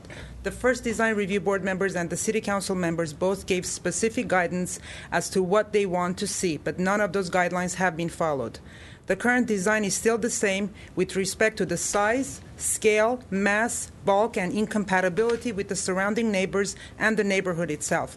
The site of the project is such that it is situated in several people's backyards. It is situated on an irregularly, not unique, shaped strange lot, and our house is immediately downslope, as you can see it.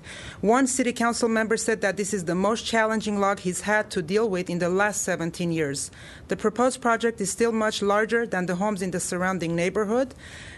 The current project will still have a great impact on our privacy. Never mind our privacy in the backyard, but the size of the project in terms of its mass and bulk is so intrusive that we will not be able to even have privacy inside of our house.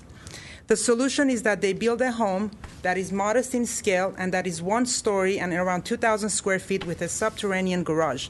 This way, we will at least be able to mitigate our own privacy issues and be able to live in our home. But with this project that is almost 33 feet in height, which technically speaking is the height of a 3-story house, I will not be able to cover such a level of intrusiveness. And it will also have a huge negative impact with respect to the value of our property. I would like to ask Design Review Board members one question. If you were looking to purchase a house in Glendale, and my house at 1508 Hillside Drive was up for sale, you come into my house, you like my house, you want to purchase it, you go to the backyard, you see this project right there sitting in my backyard, would you still consider to purchase my property? I'm asking you to think about this question before you make your decision. One last thing. As Councilwoman Friedman said, the owner cannot just build this dream house and us neighbors be damned. And Mr. Hagopian, you never once came and talked to us since the City Council member hearing. You just misstated facts and you lied to this Design Review Board members. You never once talked to us. I'm going to cut you off. Thank you. I have one quick question. Sorry. What do you think? You've already said what you would support a 1-story linear. Yes. Does your family have any objections if a 1-story gets built? I just want you to go on record on that. Are you going to have issues if a 1-story is presented that's reasonably placed? Are you going to continue the appeal and the objections if a 1-story is placed there? The 1-story is placed based on the City Council's recommendations and guidelines. We will not have any objections as long as we can meet, because with 1-story we will be able to mitigate, as I said in my speech, our own privacy issues. Something we can do. Thank you. Thank you. Thank you. Myrna Stanley.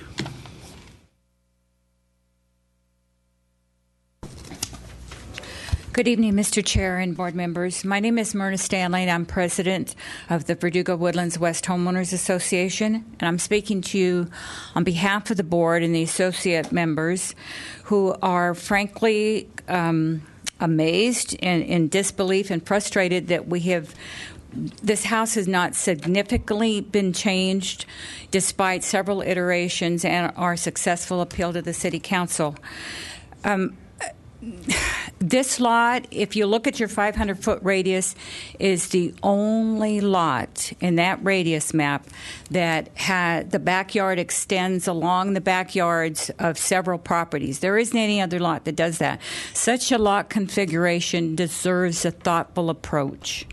I have to tell you, I brought this up I don't know how many years ago, when I first received the notice of public hearing. I came down here to the planning department and I was shown a color rendering of a single-story contemporary home, flat roof, low profile, with a balcony that was facing the west.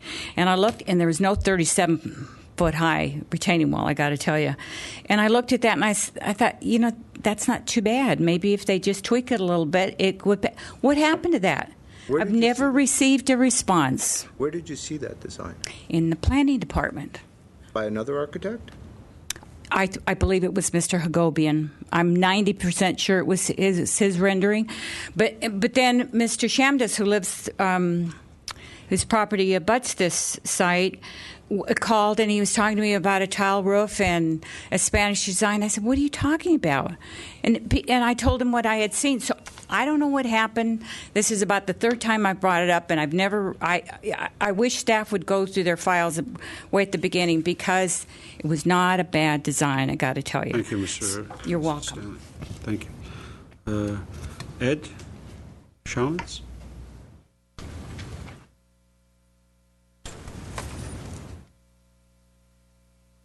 Hello, my name is Ed Shamdas. I'm the owner of 1408 Colina Drive. I just want to show you this. If you haven't seen it, this is the first time they submit the house. This is the second time they submit the house. And this is the third time they submit the house. They are all almost the same in size and bulk. The thing I want to address today is about the retaining wall. I have a couple of pictures. This is my house.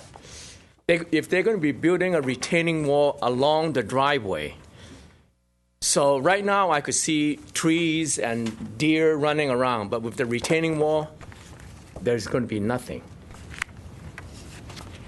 And also, there's two other houses right next to theirs, 14, 12, and 16. They're all in a similar hill slope.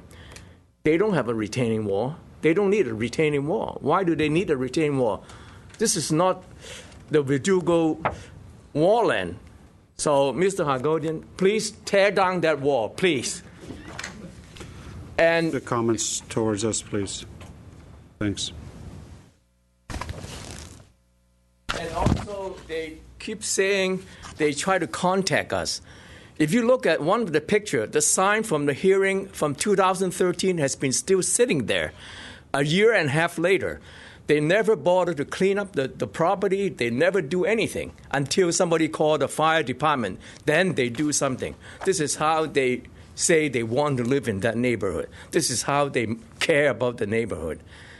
So that's all I'm going to have to say. Thank you very much. I have one question. Yes. Sure. Do you, what do you support to be built on the property? I know they have the right to build, but the Design Review Board has been very clear from day one. Linear, one story. I don't think I'm asking too much. Thank you. Thank you. Okay? I want to ask you a question. Yeah. I mean, you have to understand he has the right to develop this. Because you just alluded, I don't want a retaining wall, I don't want this.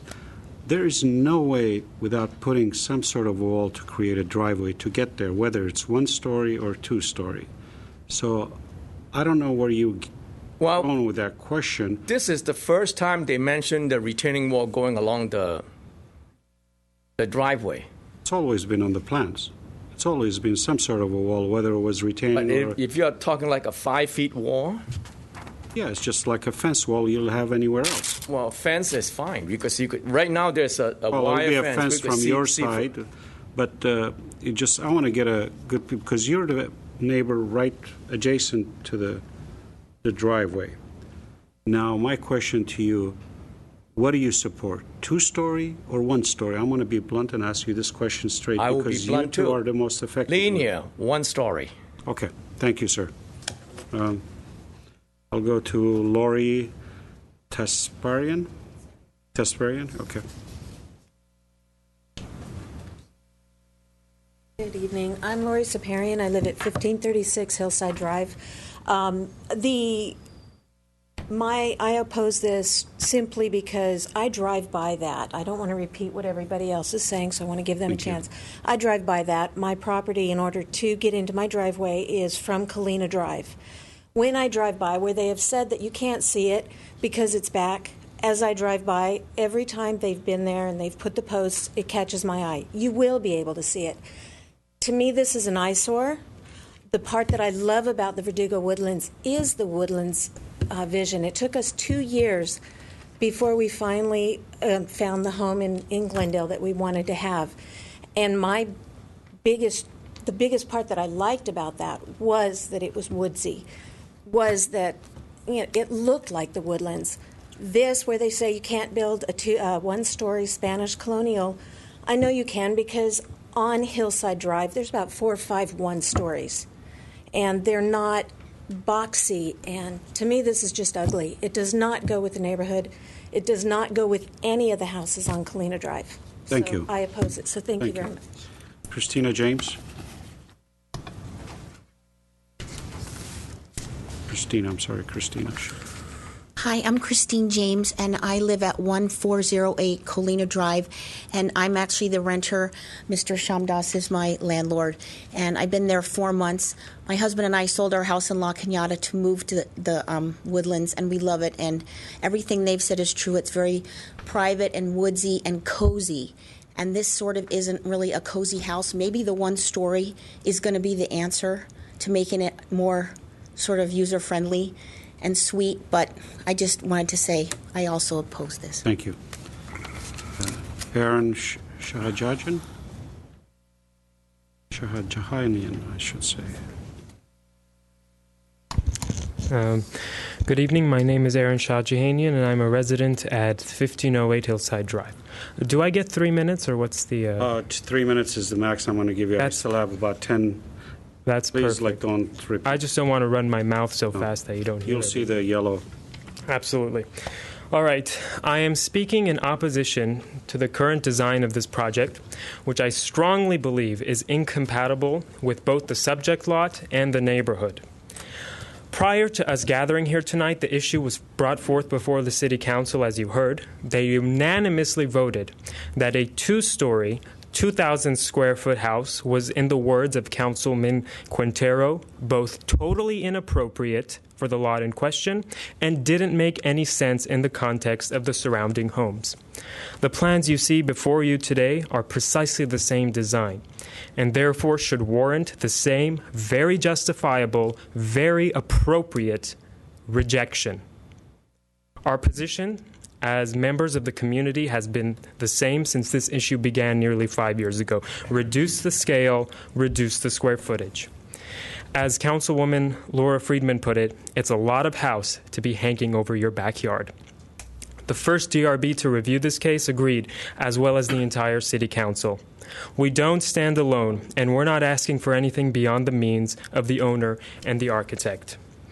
The reason I bring up these previous hearings is because if the owner and architect had taken the city's considerations seriously, we would not be here tonight in opposition. However, the designs do not reflect any serious attempt to address the concerns we bring up. The designs, on the contrary, reflect a total disregard for the civil process and the literal tossing in the trash of the considerations the city proposed. It is untenable, simply untenable, that this board tonight should approve this design as it stands. The severity and extent of the impact this house poses on surrounding neighbors, the land, and the community is not a type of impact that can be ignored. An architect and an engineer can pick up these designs and see the massive scale and size do not complement the land. For that matter, a non-architect and a non-engineer could pick up the plans and come to the exact same conclusion. The City Council was abundantly clear in their decision and recommendations, and we have exercised the same diligence and clarity of position. 1 story, 2,000 square feet.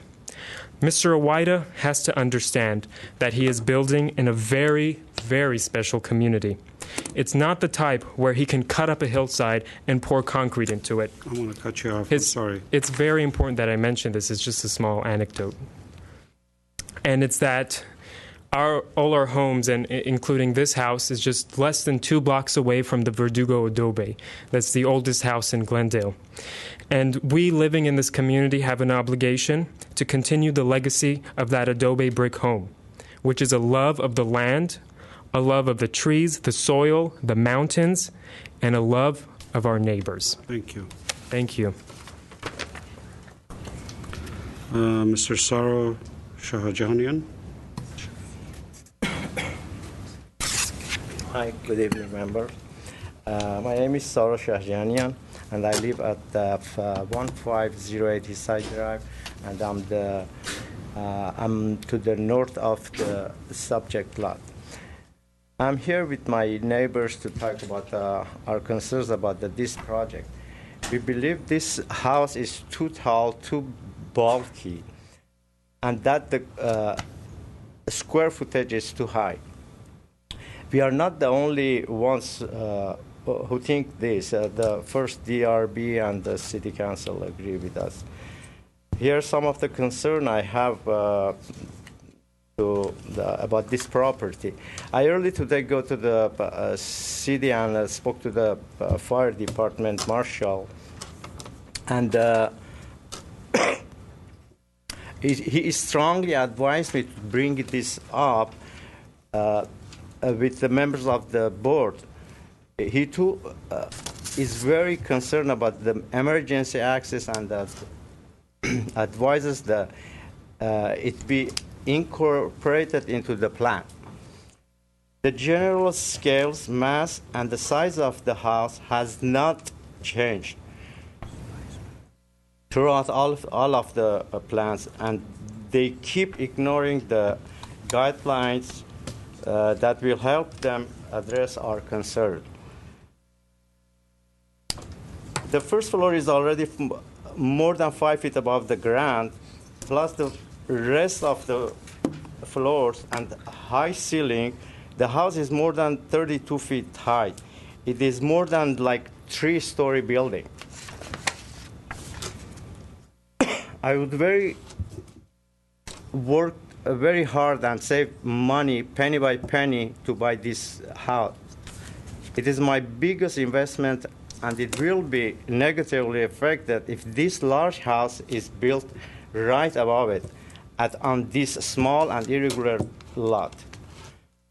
The proposed design has to be more linear and not as a bulky. It also should be around 2,000 square feet. We have to protect our houses, but at the same time, make sure Mr. Avida follow the rules and is able to build a house that fixed. However, when somebody does not respect the decision of the highest authority in the city of Glendale, it's called city councils, and city mayors, and the DRB members, that person also does not respect the citizen who elected these people for these offices. Thank you. Thank you. May I ask you a question? How long you've been living there, 8 Mr. years. Sarah? From 2008. 2008. Thank you. Thank you. Nothing, Corny?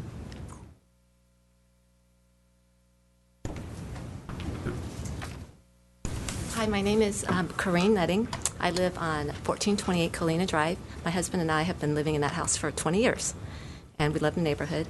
And I stand united with my fellow neighbors here in opposing this project.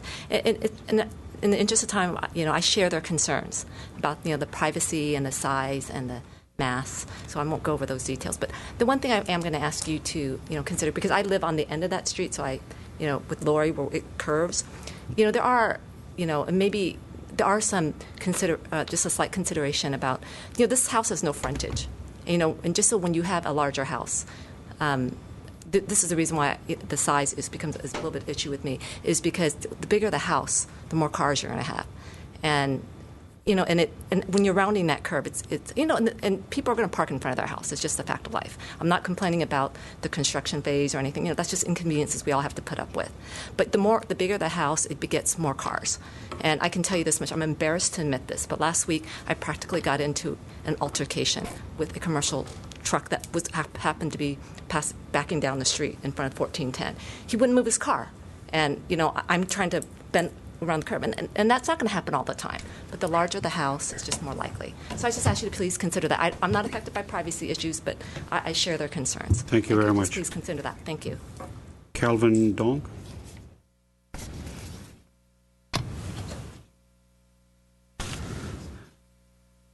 Good evening. My name is Calvin Dong. I'm one of the adjoining neighbors to the development, and I've had the pleasure of living in the Vertigo Woodlands since 1987. Earlier this week, the LA Times mentioned that the city of Glendale was one of the most valuable cities in Los Angeles County. And it really boosted my pride in being able to say I'm a resident of Glendale. And I think a lot of the salient points have already been mentioned. I think, to quote your earlier remark, the gentleman is asking too much from the land. And so, in summary, I would just respectively implore the DRB to not approve the project as submitted in the spirit of the community's common good. Thank you. I respect the individual property owners' rights, but we as a community need to preserve the beauty and the character of the Vertigo Woodlands. Thank you. Thank you very much. Mark Crawford.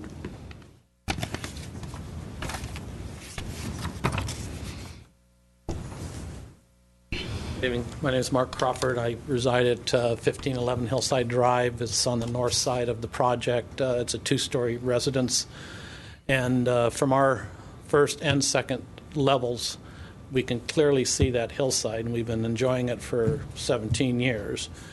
And with this project and the structure that it poses, you're going to be seeing a wall from the extreme west side of the property to the extreme east side of the property, not only on the north property line, but also on the south property line. The south property line has a grading that is going to have a cut in excess of probably 22 feet. There's going to be, the house is basically underground in the southwest corner. There's going to be trucks running up and down with dirt.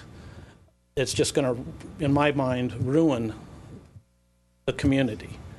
Like I say, it's going to, in my opinion, it's like a Great Wall of China that I'll be looking out from our upstairs balcony, from our upstairs window.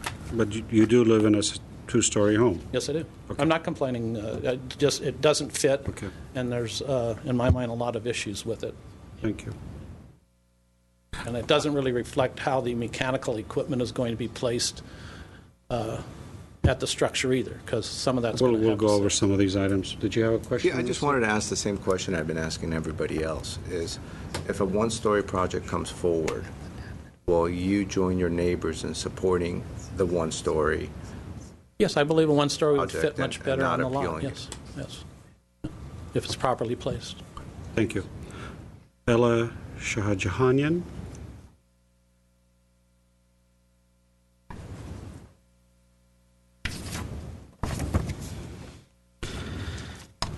Good evening. My name is Ella Shahjahanian. I live at 1508 Hillside Drive, and that is directly north of the 1410 Kalina Drive property.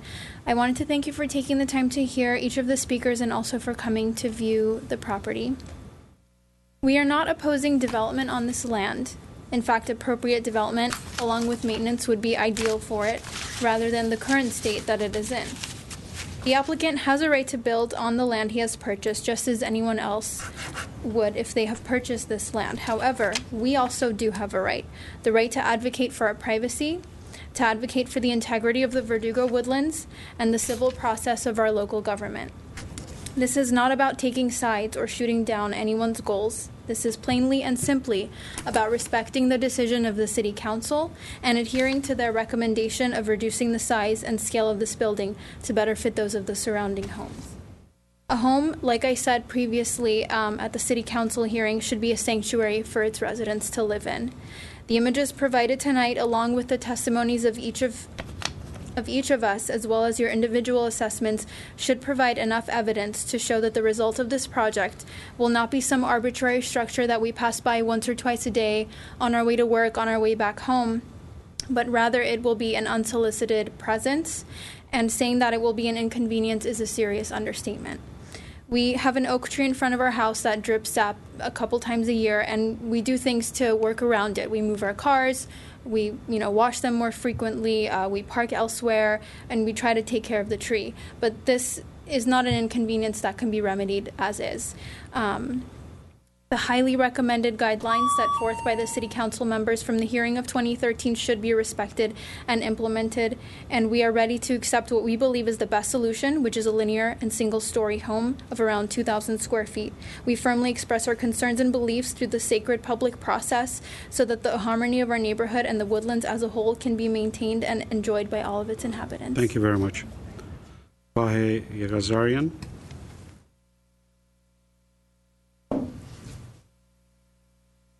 Good evening, board members. I came totally to talk about something else, but it seemed like I have to change everything that I have to say. I live on the hillside. I am living at 2096 Rimcrest, and I have a property that is looking down into the backyard of about 4 or 5 other properties below me. If you ask me, do I go there, sit down, and look at these properties below what they're doing? We don't. Once in a while, if we're gathering outside, we see down the other properties. That's part of living on a hillside. And other properties, when they're looking at our house, we lose some privacy. But this is how the life is when you live on hillside.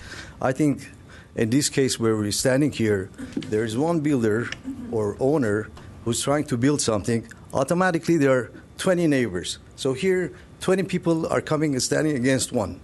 Psychologically, when 20 times this opposition comes, City Council and you as well, you will look at the side that they're opposing, and you are willing to go along with them. But to me, what is feasible should be feasible. What is reasonable should be reasonable. And someone's rights has not been denied just because there are 20 people coming and saying they want to see one-story house to be built in this neighborhood. I really propose, as a broker, 40 years living in the city of Glendale, and seeing design board review was not part of the city process at one time. I think they should buy this property. And they want their hillside, like they said, they're building this house in our backyard. If you feel it's in your backyard, you should buy that property. Have you been to So I'm sorry, I want to keep you up. Your time is up, but I'm going to ask you a question. Sure. My question is, I had it right there, but give me a minute. You forgot your question. Yeah, it wasn't. You mentioned that, 20 people come up here and oppose it. Go to city council. They come to us and all that. We are influenced by their voice.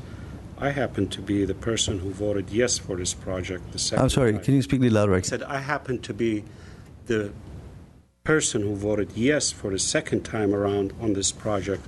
So you cannot just come and say that I am being influenced by these people are being here.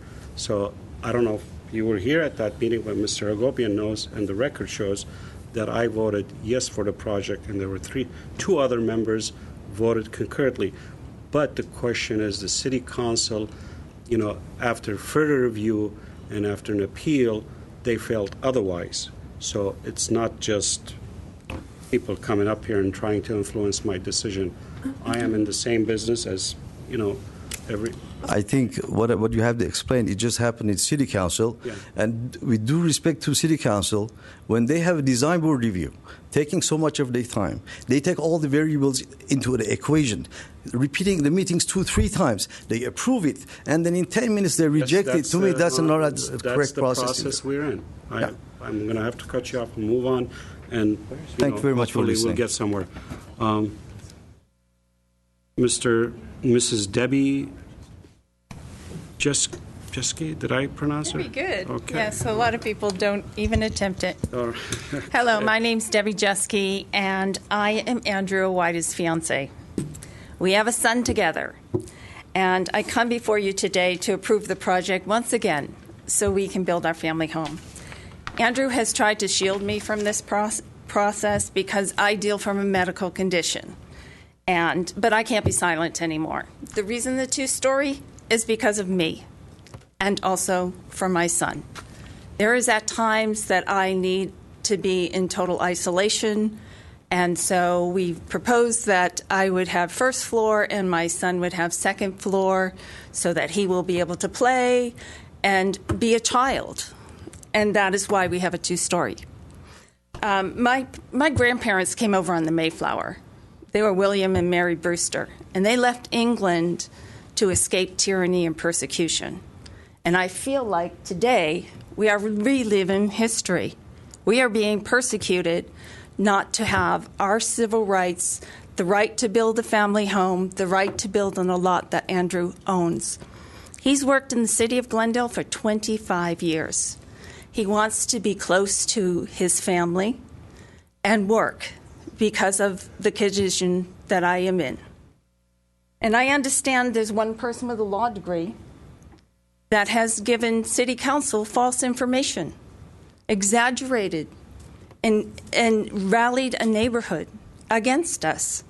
And the reason city council made that decision is because they were twisted words and taken out of context and misrepresented. And shame on an officer of the court for misrepresenting. So, today I have to ask you, why City Council does not stand behind this committee? You're the experts. You're all the experts. Surely you are more qualified to make a decision than City Council is.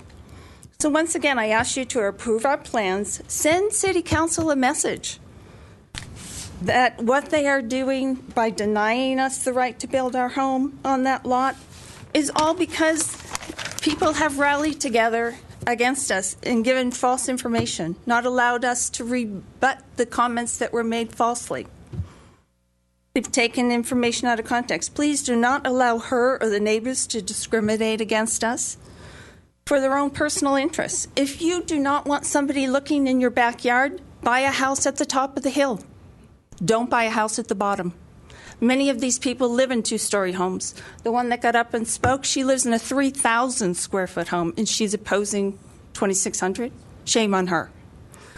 So give us the liberty and freedom to live in this beautiful city. And we will. It's just the three of us. We don't have a lot of cars. I'm not interested in anybody's invading their privacy. I would be an excellent neighbor. Thank you. So please. Listen. Thank you very much. Can I just say something? No, I'm sorry. I gave you an opportunity. Everybody spoke. I'm going to stop right there. But I do have a repeat card from Lori. You have two cards. Okay, never mind. Then it's done. Connie. I'm sorry, it's Connie. No, Lori Tasparian.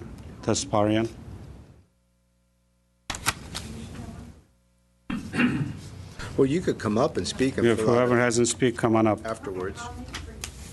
Because I'm going to, There's just some say... cards outside that you should just have one filled out for sure before you leave.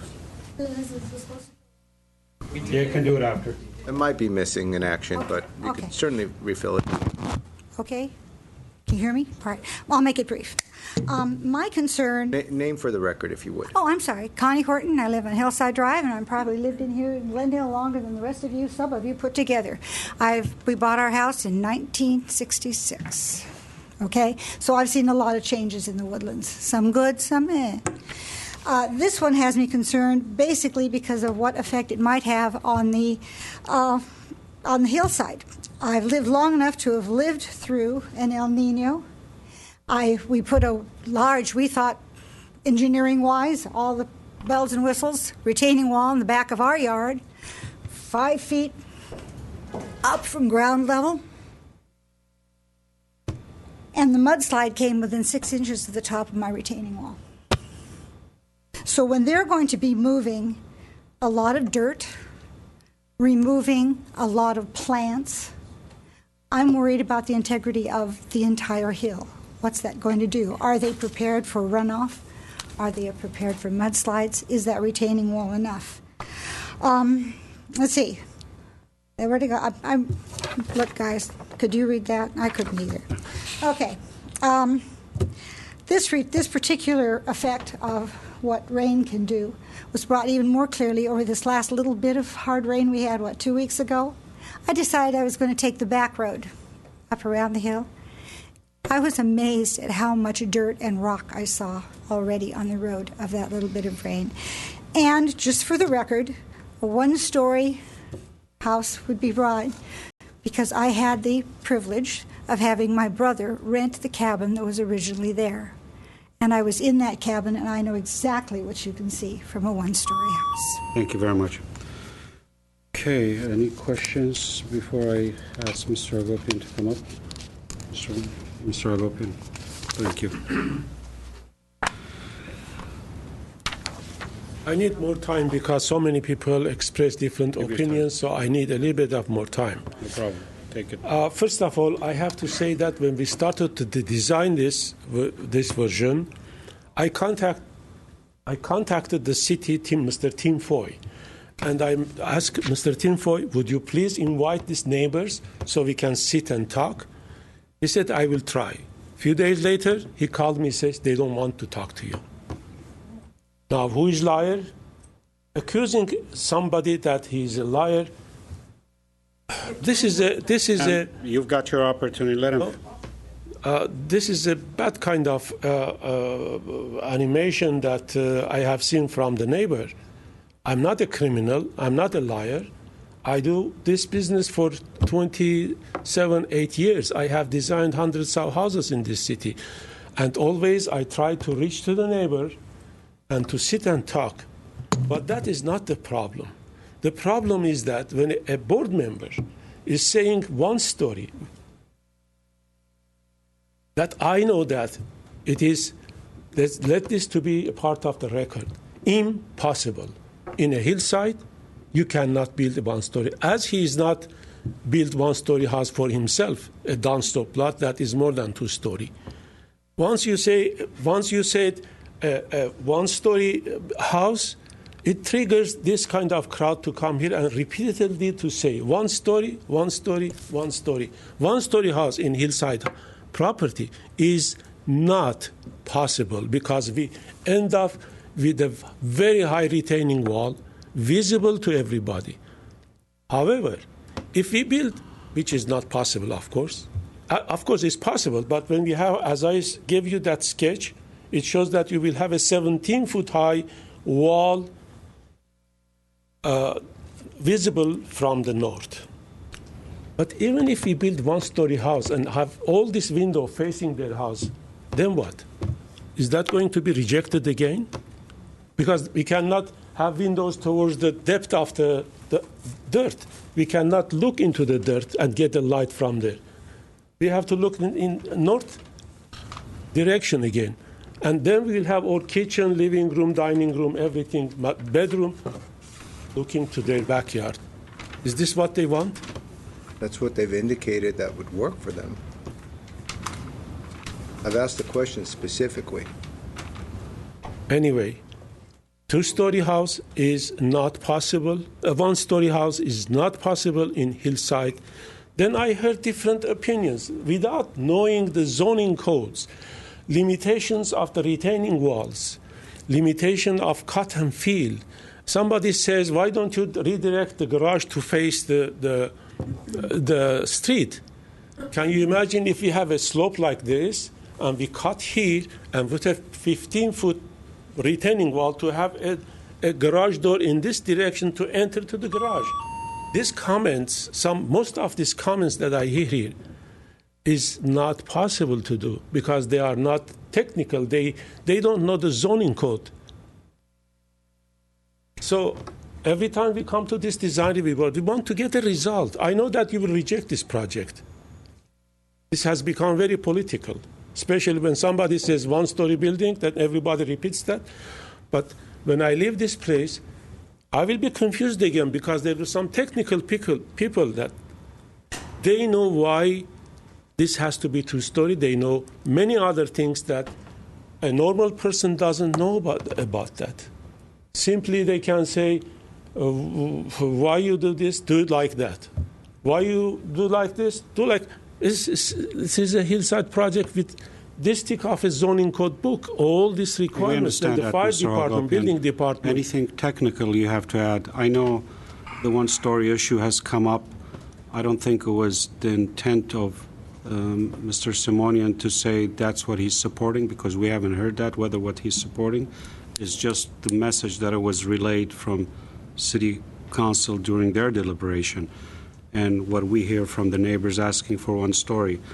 And we'll see where this goes, Mr. Hagopian. I know it has been, you worked hard on it. You have to understand the pain of a designer sitting in the drafting table with all these codes. Perfectly understand. Has to be able to voted design for the previous one. You want me to lie here and say, yeah, we'll design a one-story building? By the way, I have to correct your comment. Even if you tell me that design one-story house, I will say it's not possible. Okay, I'm going to stop you there, Mr. Hagopian. I think we've exceeded our time. We may have you come back again if there's any other issues. But I'm going to close. Let me have a result from this hearing. We will get some direction, hopefully, today. Thank you. But please don't say that we agree with linear one-story house. Well, we're not there yet. I'm sure it'll be a little bit of time until we get there. Thank you very much, all, and I'm going to close the public hearing. Any questions to staff or anything else we need to clear up before we get into our deliberation? No? Mr. Simonian, you start now because he started the other one.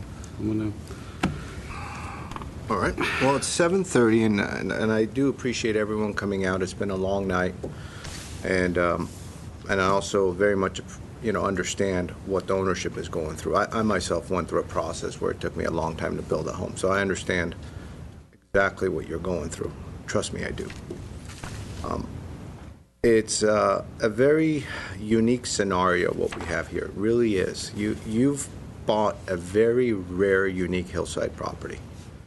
extremely rare, extremely unique. And the reason why it's so rare and so unique is that you're looking over 3 properties that are off of Hillside.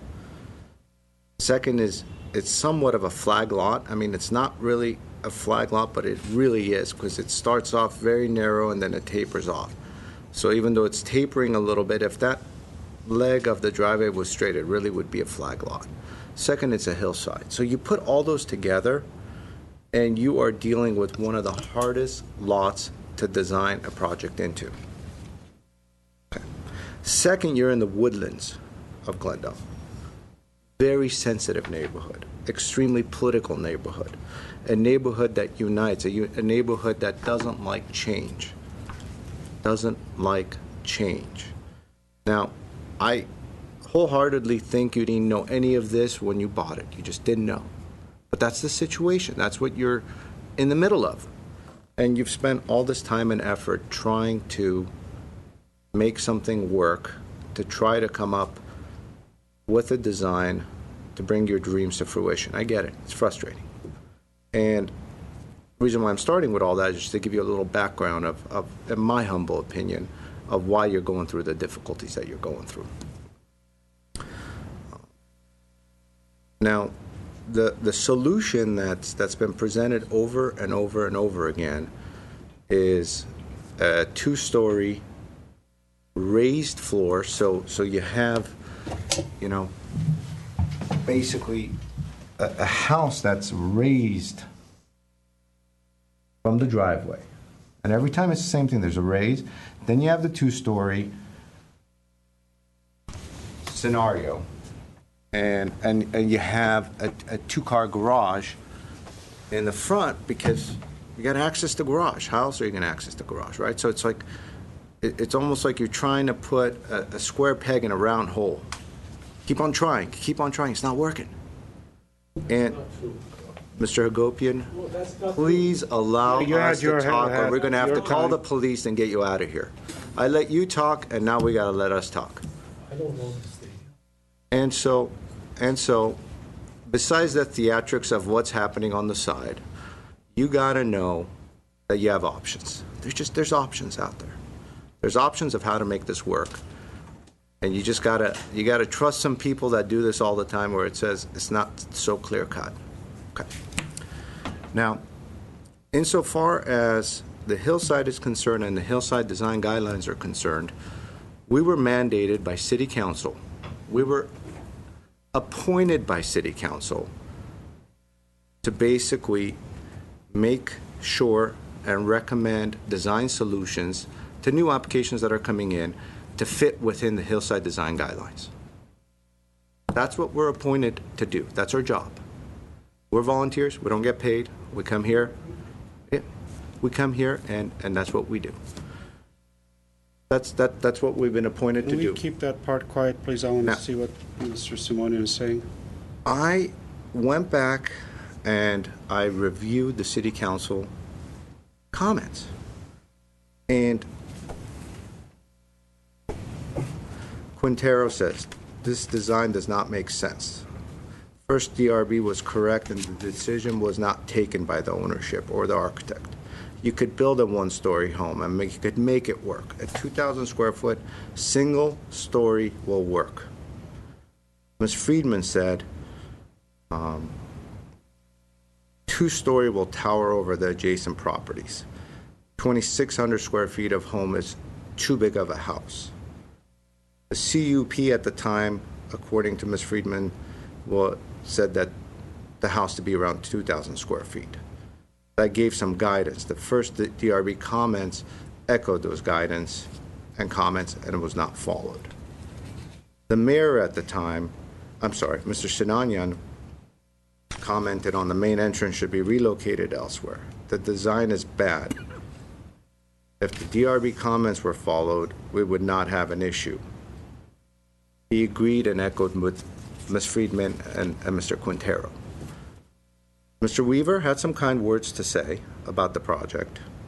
He was adamant that DRB members that are appointed should have basically the final say, and he was somewhat disappointed that the project had come back and the council was in that predicament. However, he did indicate that to pull the garage towards Kalina, 50 or 80 feet or so, a one-story building would work, and it would really remove and reduce the privacy issue. Those are quotes from those guys. Now, in addition to how rare this property is, it's extremely rare for a project to come back after it's been denied by city council that looks the same or very similar to it or has similar concept to it. So rare. I've been sitting on this chair since 2006 or 2007, I forget. It's rare. So that's why I was asking you, is this being dictated by the ownership or the architect? And there was some testimony by your fiance where it was somewhat dictated by the ownership. Perhaps. Perhaps it's a little bit of both. But you need to realize that what you're doing is so rare, and that's why you're meeting the opposition. That's why you're being frustrated. That's why you're trying to achieve something that is very difficult to do. Okay? Now let's step back as to what I believe is the right approach to this project.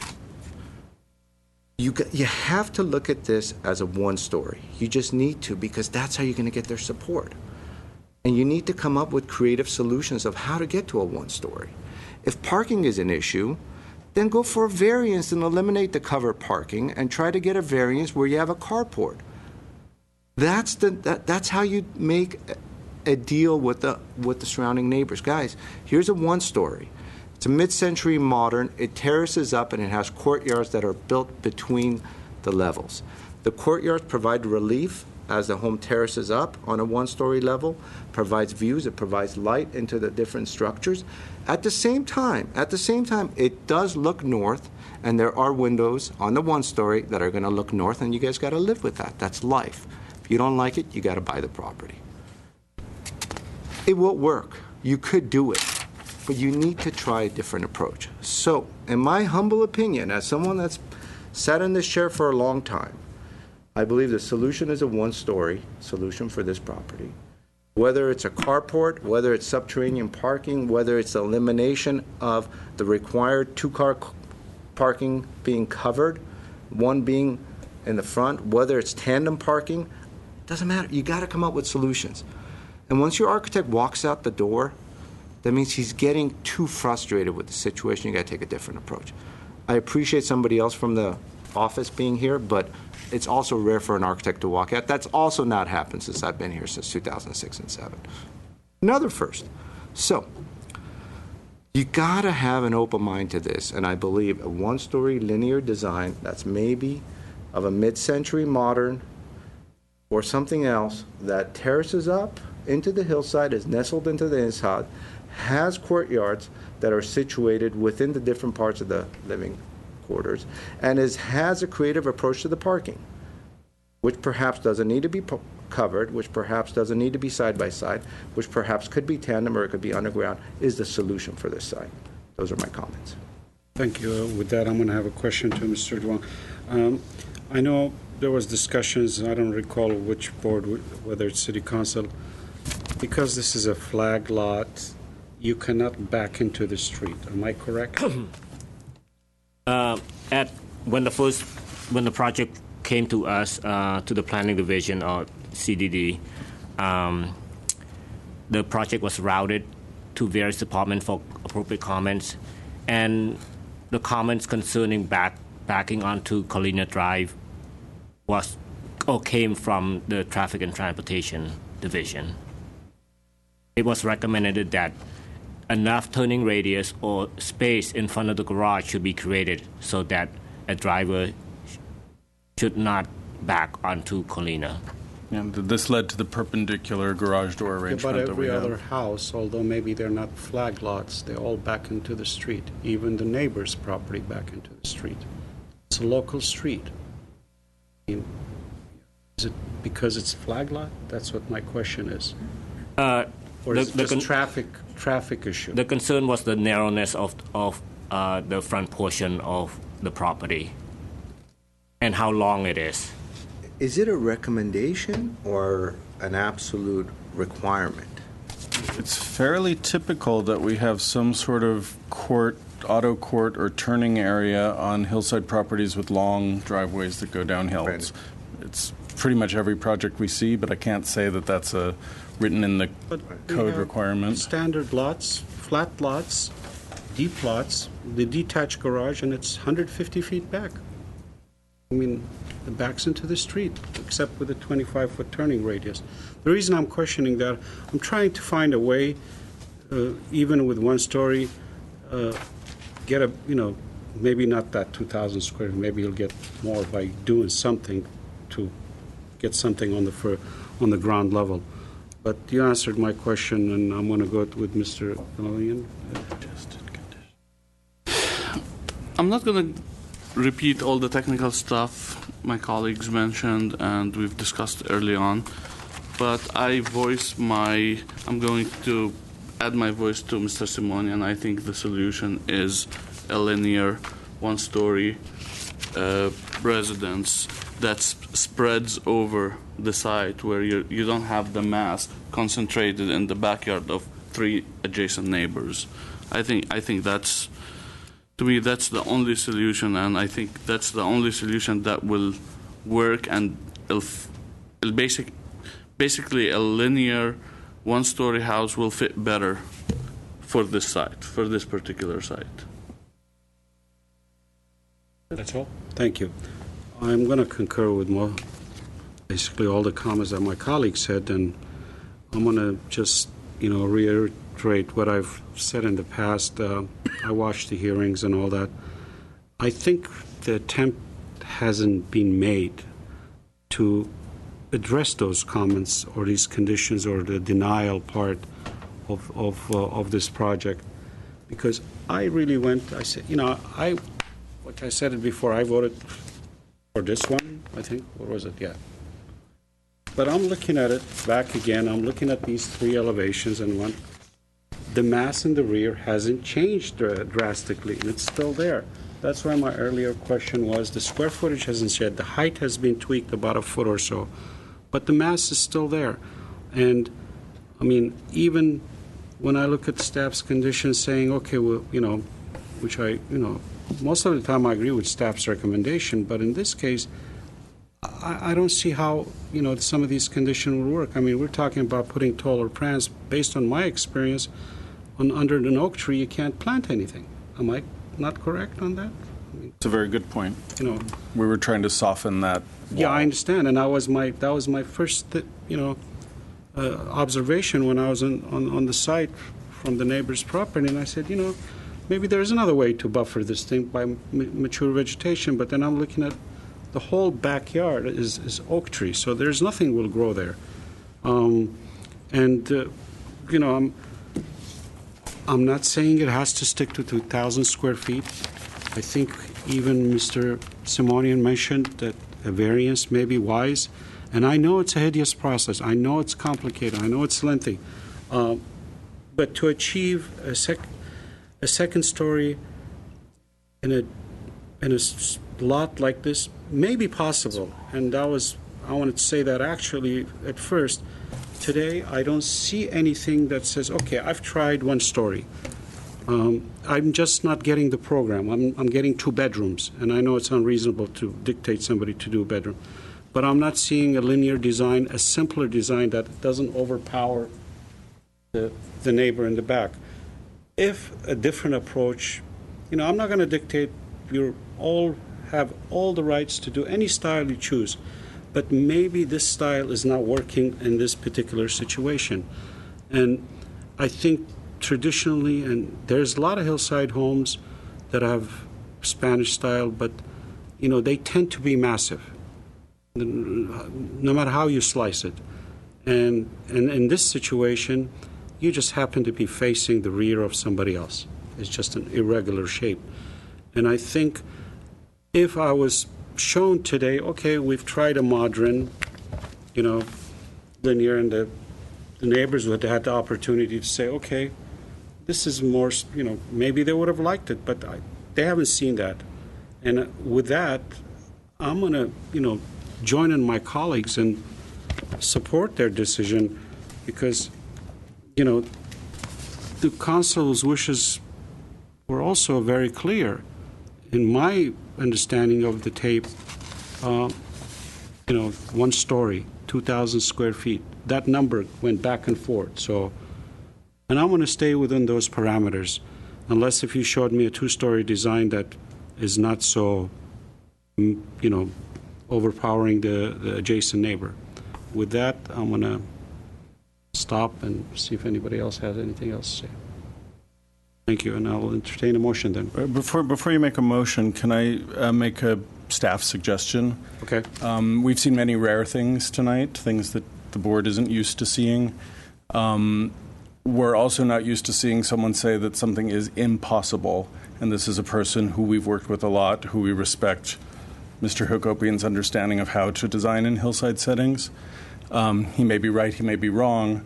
I wonder if it might be appropriate to continue the hearing for, say, a month, give the applicants the opportunity to present something that shows perhaps a 2,000 square foot 1-story house and see what that really looks like, to make sure before we ask the applicants to actually go through the process of submitting another check for another design review hearing, to have the opportunity, unless the board is so comfortable visualizing that this is possible on the site. I personally have been on the site, and it's hard to visualize how that would work, a 1-story with courtyards or something, given the steepness of the slope and the idea. It's a small house. It could be a small house, but It can be a small house. we were talking about it might be a 1,000 square foot house. It might be a 1,000 square foot home. I mean, Okay, let's well, call it what it is. It's a suggestion, just if the board is interested. If not, obviously make a motion. I'm very open to that. I'm a reasonable person. I don't like to deny anybody's right, and that was my comment, is show us something that, okay, this is the 1-story that we've come up with, and show us a 2-story in a linear, more contemporary, modern style that, doesn't have such, powering image on the side. And I mean, there's also room. I mean, I'm looking at this. Yeah, I know we want 9-foot ceiling height. But there's about 1.5 feet that I could reduce from this house by doing 8-foot ceiling. So, there's ways to shave this mass down, and I think they've done a wonderful job in dealing with the privacy issue. I mean, they don't have anything looking at the back. It's just a mass. I think that's what's really creating this whole, whether it's 1-story or 2-story. I'm looking at it. That's a bathroom window on top. There's a fence wall. I personally, what am I going to do? Stand there and peek on the top after the fence? No. It's higher up, and the windows at the living room, dining room. That's it. I mean, he doesn't have much looking. I think the mass is what's creating the issue. And if it's shown to me that a mass can be reduced, I'm willing to support a second. I supported it before.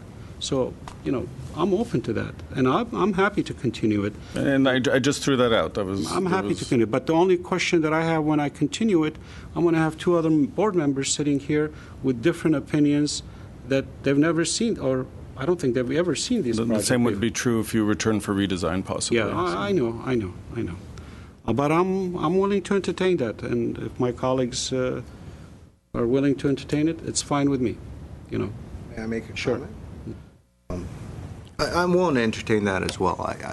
You've come this far. I don't see there's any problem with you trying to address the board's comments and city council comments and to save you that extra application fee. But I think that's a good idea. I also want to point out that Mr. Hagopian's son, Armin Hagopian, is a good architect. He might be able to take a step back and do his magic and try something different.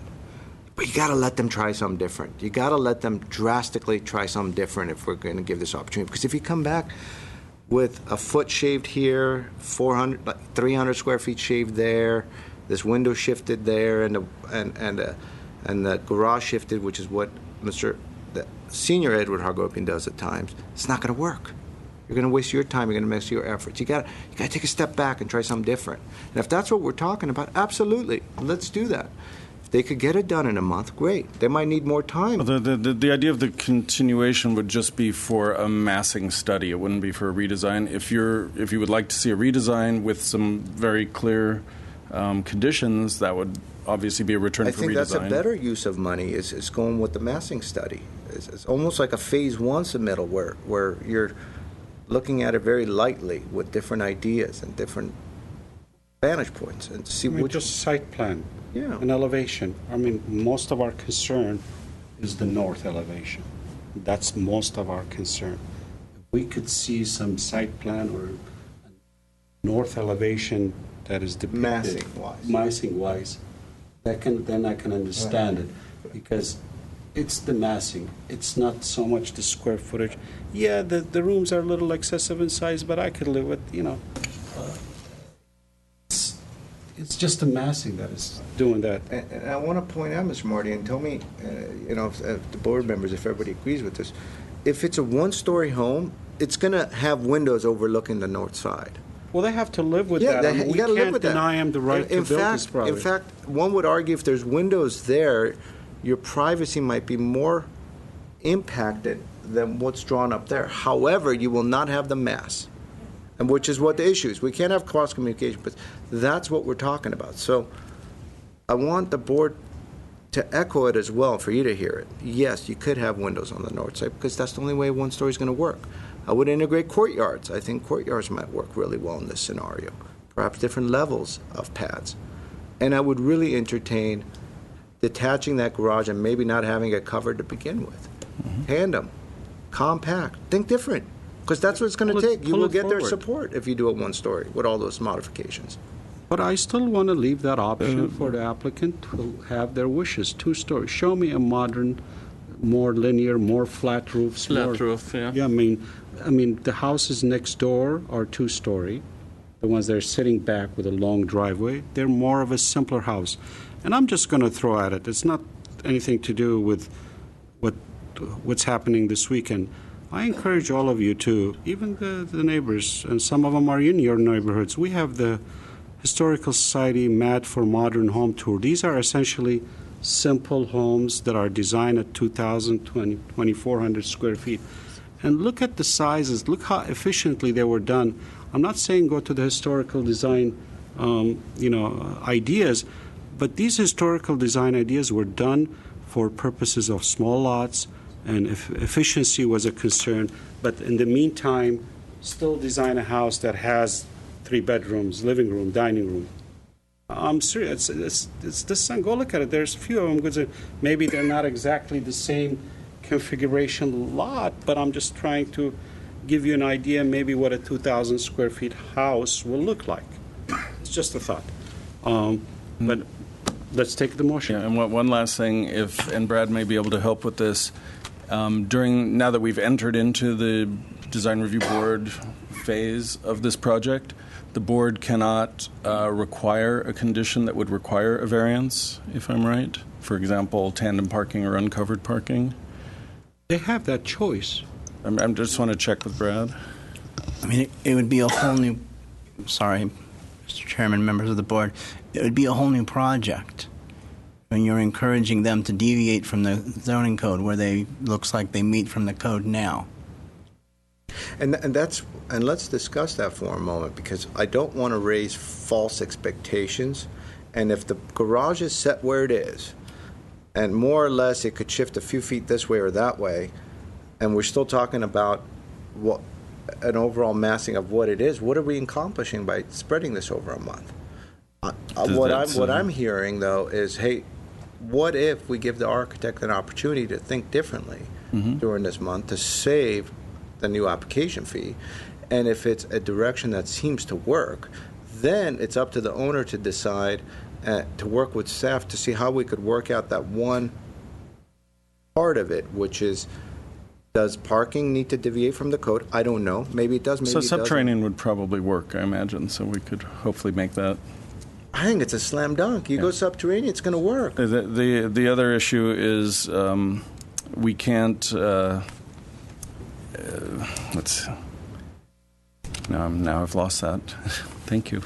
Well, if it's Air conditioning's off and it's late. if I may, and maybe I'm thinking what you're thinking, Jay, is with a continuance, typically you're not going to be having them come back with a completely different design. It's basically what you're asking the applicant to do is to provide some studies or something, if I'm understanding correctly, to show what maybe the building code requirements are, what the resulting house would be if it were hypothetically a one-story. What is that really going to look like? It seems like that's what the board's kind of questioning is, looking at the building code requirements, looking at maybe what engineering may be requiring, fire too for that matter, even though they're code requirements, and really not what we're talking about tonight, but that's going to have some potential impact as to what's possible on the property.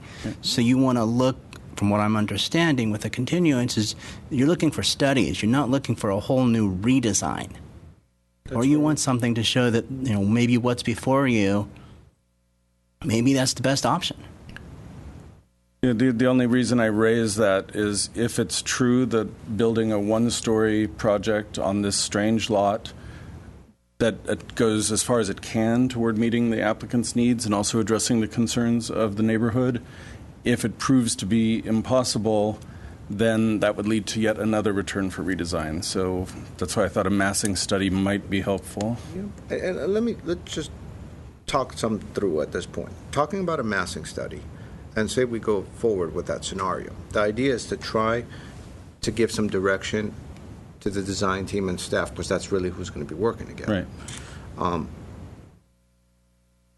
In my humble opinion, and the parking is the key to this puzzle, because it's really taking so much of the space. So if the parking is pushed 60, 80 feet back from Colina, and it has to be situated in such a way where it has the backup space. Which it doesn't. We just... I want to clarify and go back to Chair Mardian's questions originally.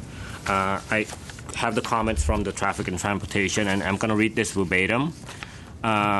It says, provide a turnaround within the site that eliminates the need for vehicles exiting the site to back down the driveway to the street. This is desirable, but not imperative. Perfect. Not imperative. Does that mean they could deviate from it? It means they could back down the driveway, yeah. Back down the driveway. Local street, they have the right. Perfect. So if the garage is, just going to play architect for a minute. if this garage is situated here to allow for the backup, then in reality the building space is limited to this area. And in order to get the kind of program that they need, they're going two-story to be able to fit it in this area, because they're constricted this way with a setback, and they're constricted this way with the slope. Simple. Got it. Now, if we eliminate this from the formula, all of a sudden, all this becomes one-story pad. If we put a courtyard in the middle, these guys get light from here, these guys get light from there. The private and the public portion of the plan gets light. Is it going to be on different elevations? Probably, as most mid-century homes are. Will it have windows here? Absolutely. This is, I believe, how wide is the throat? 25.5. 25 feet. If we have some sort of a scenario where we have tandem parking here, back to back, if we have a carport there with tandem parking back to back, if we have perhaps subterranean where you come in and you go down and the parking is down here underneath, or the parking is down here underneath. All those are possibilities that could be explored with the site plan. And if we're talking about that sort of, loose studies that I know Mr. Hagopian could do, Junior Hagopian, Armin Hagopian, then yeah, it makes all the sense in the world to do that to save money without having the applicant go through the resubmittal. Doesn't have to go through that far, even for filing a variance, in my opinion. I mean, there's room to push this garage back maybe another 10 feet closer forward to the street. Especially if you go subterranean, you can well, even push it. maybe he doesn't need to go. Or semi, maybe he doesn't need. If You also need clearance on the property to get around the garage. Well, he doesn't have it now. There's a driveway now. If you push the... using the driveway as his walkway. Right. Same thing. But If he if the pushes back, let's say if there's a way to garage push this pushed thing in. back forward to the I see what 10 you're feet, then you've got that whole courtyard, that whole square footage to add onto the floor. I see lots of opportunity to do subterranean parking, which wouldn't require variance, with the one-story podium basically above That's it. the keys, not I to mean, if require they a could variance, do- so they could Right, keep we it can't under the require same variance umbrella. right now, yeah. My So- purpose also for the continue, not necessarily only for one story. I want to give the applicant the benefit of the doubt for its two-story. If there's a way they could do a two-story with a less, You're giving them some hope.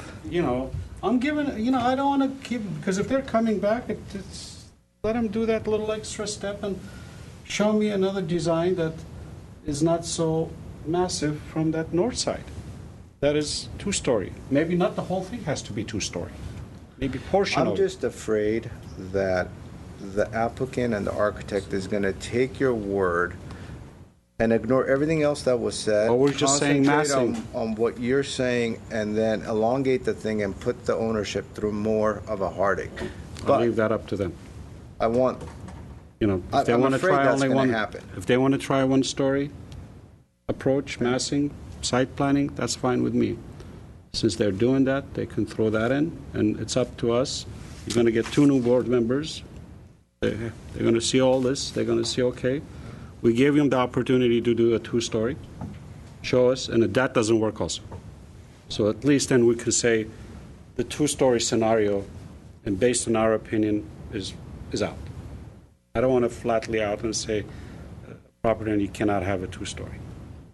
Because that discussion also occurred. that's not the correct statement either. Yeah. Is it possible to do a 2-story here? Yes, it is. But I'm afraid that that's all they're going to cling on to.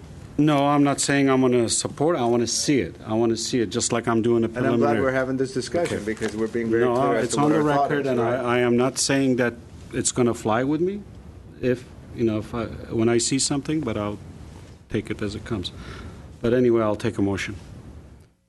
Or Well, I guess continuous, or... do we want to do a date certain continuation? And if so, does the architect want to give us a time frame as It's, to when we might be able to I'm open get to this the done? date. I don't want to, I'm open to dates so they can be comfortable, Well, we need to continue to a date certain, I believe. do date certain. That's the rule. Okay, so how you much have time do you need, Mr. Hagopian? Next, Said a month from now. yeah, a month. I think that's. If, Brad has a calendar. 24 will be 22nd, give or take. Yeah, the 22nd? Today is 24th. Yeah, 22nd. Would you like to do 22nd or the 29th, Mr. Agopian? It wouldn't be That that. depends what we have. It would be the second Thursday of November. So it's either Which is the October 22nd. 22nd or November the 5th. No, There may it not would be be November the 12th. November 12th, yeah. Yes. Is November 12 okay? That's fine. Okay. I'm just thinking you might need some time to get this done. We have to have a conversation as well. Process with. We will work with the applicant on developing the massing model and whatever other supporting materials. And we just have to keep in mind that this information is, as Brad said, is only to provide additional information to allow the board to make a decision at the next hearing based on the project's direction. Thank you. Okay, I'll entertain a motion. It's been a long evening, so I move to continue the project to a date certain of either October the 22nd or November the 12th. Just say November 12th. November 12th. November 12th. Okay. Second that.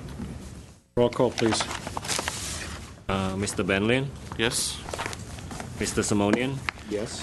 and Chairman Mardian. Yes. Motion passes to continue to November 12th.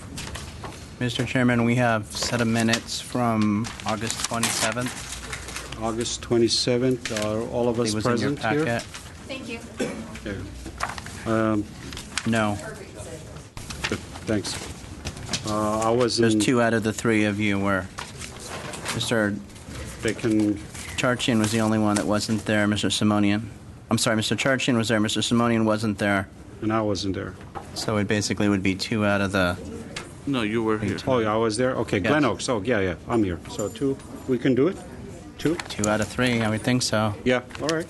You want to make a motion to approve the August 7th minutes? I'll make the motion. Thank you. Second? Hello. Okay. Do you need to pass the gavel, or I was there? Got it. Thank you very much. Motion to adjourn? Motion to adjourn, it is. Okay.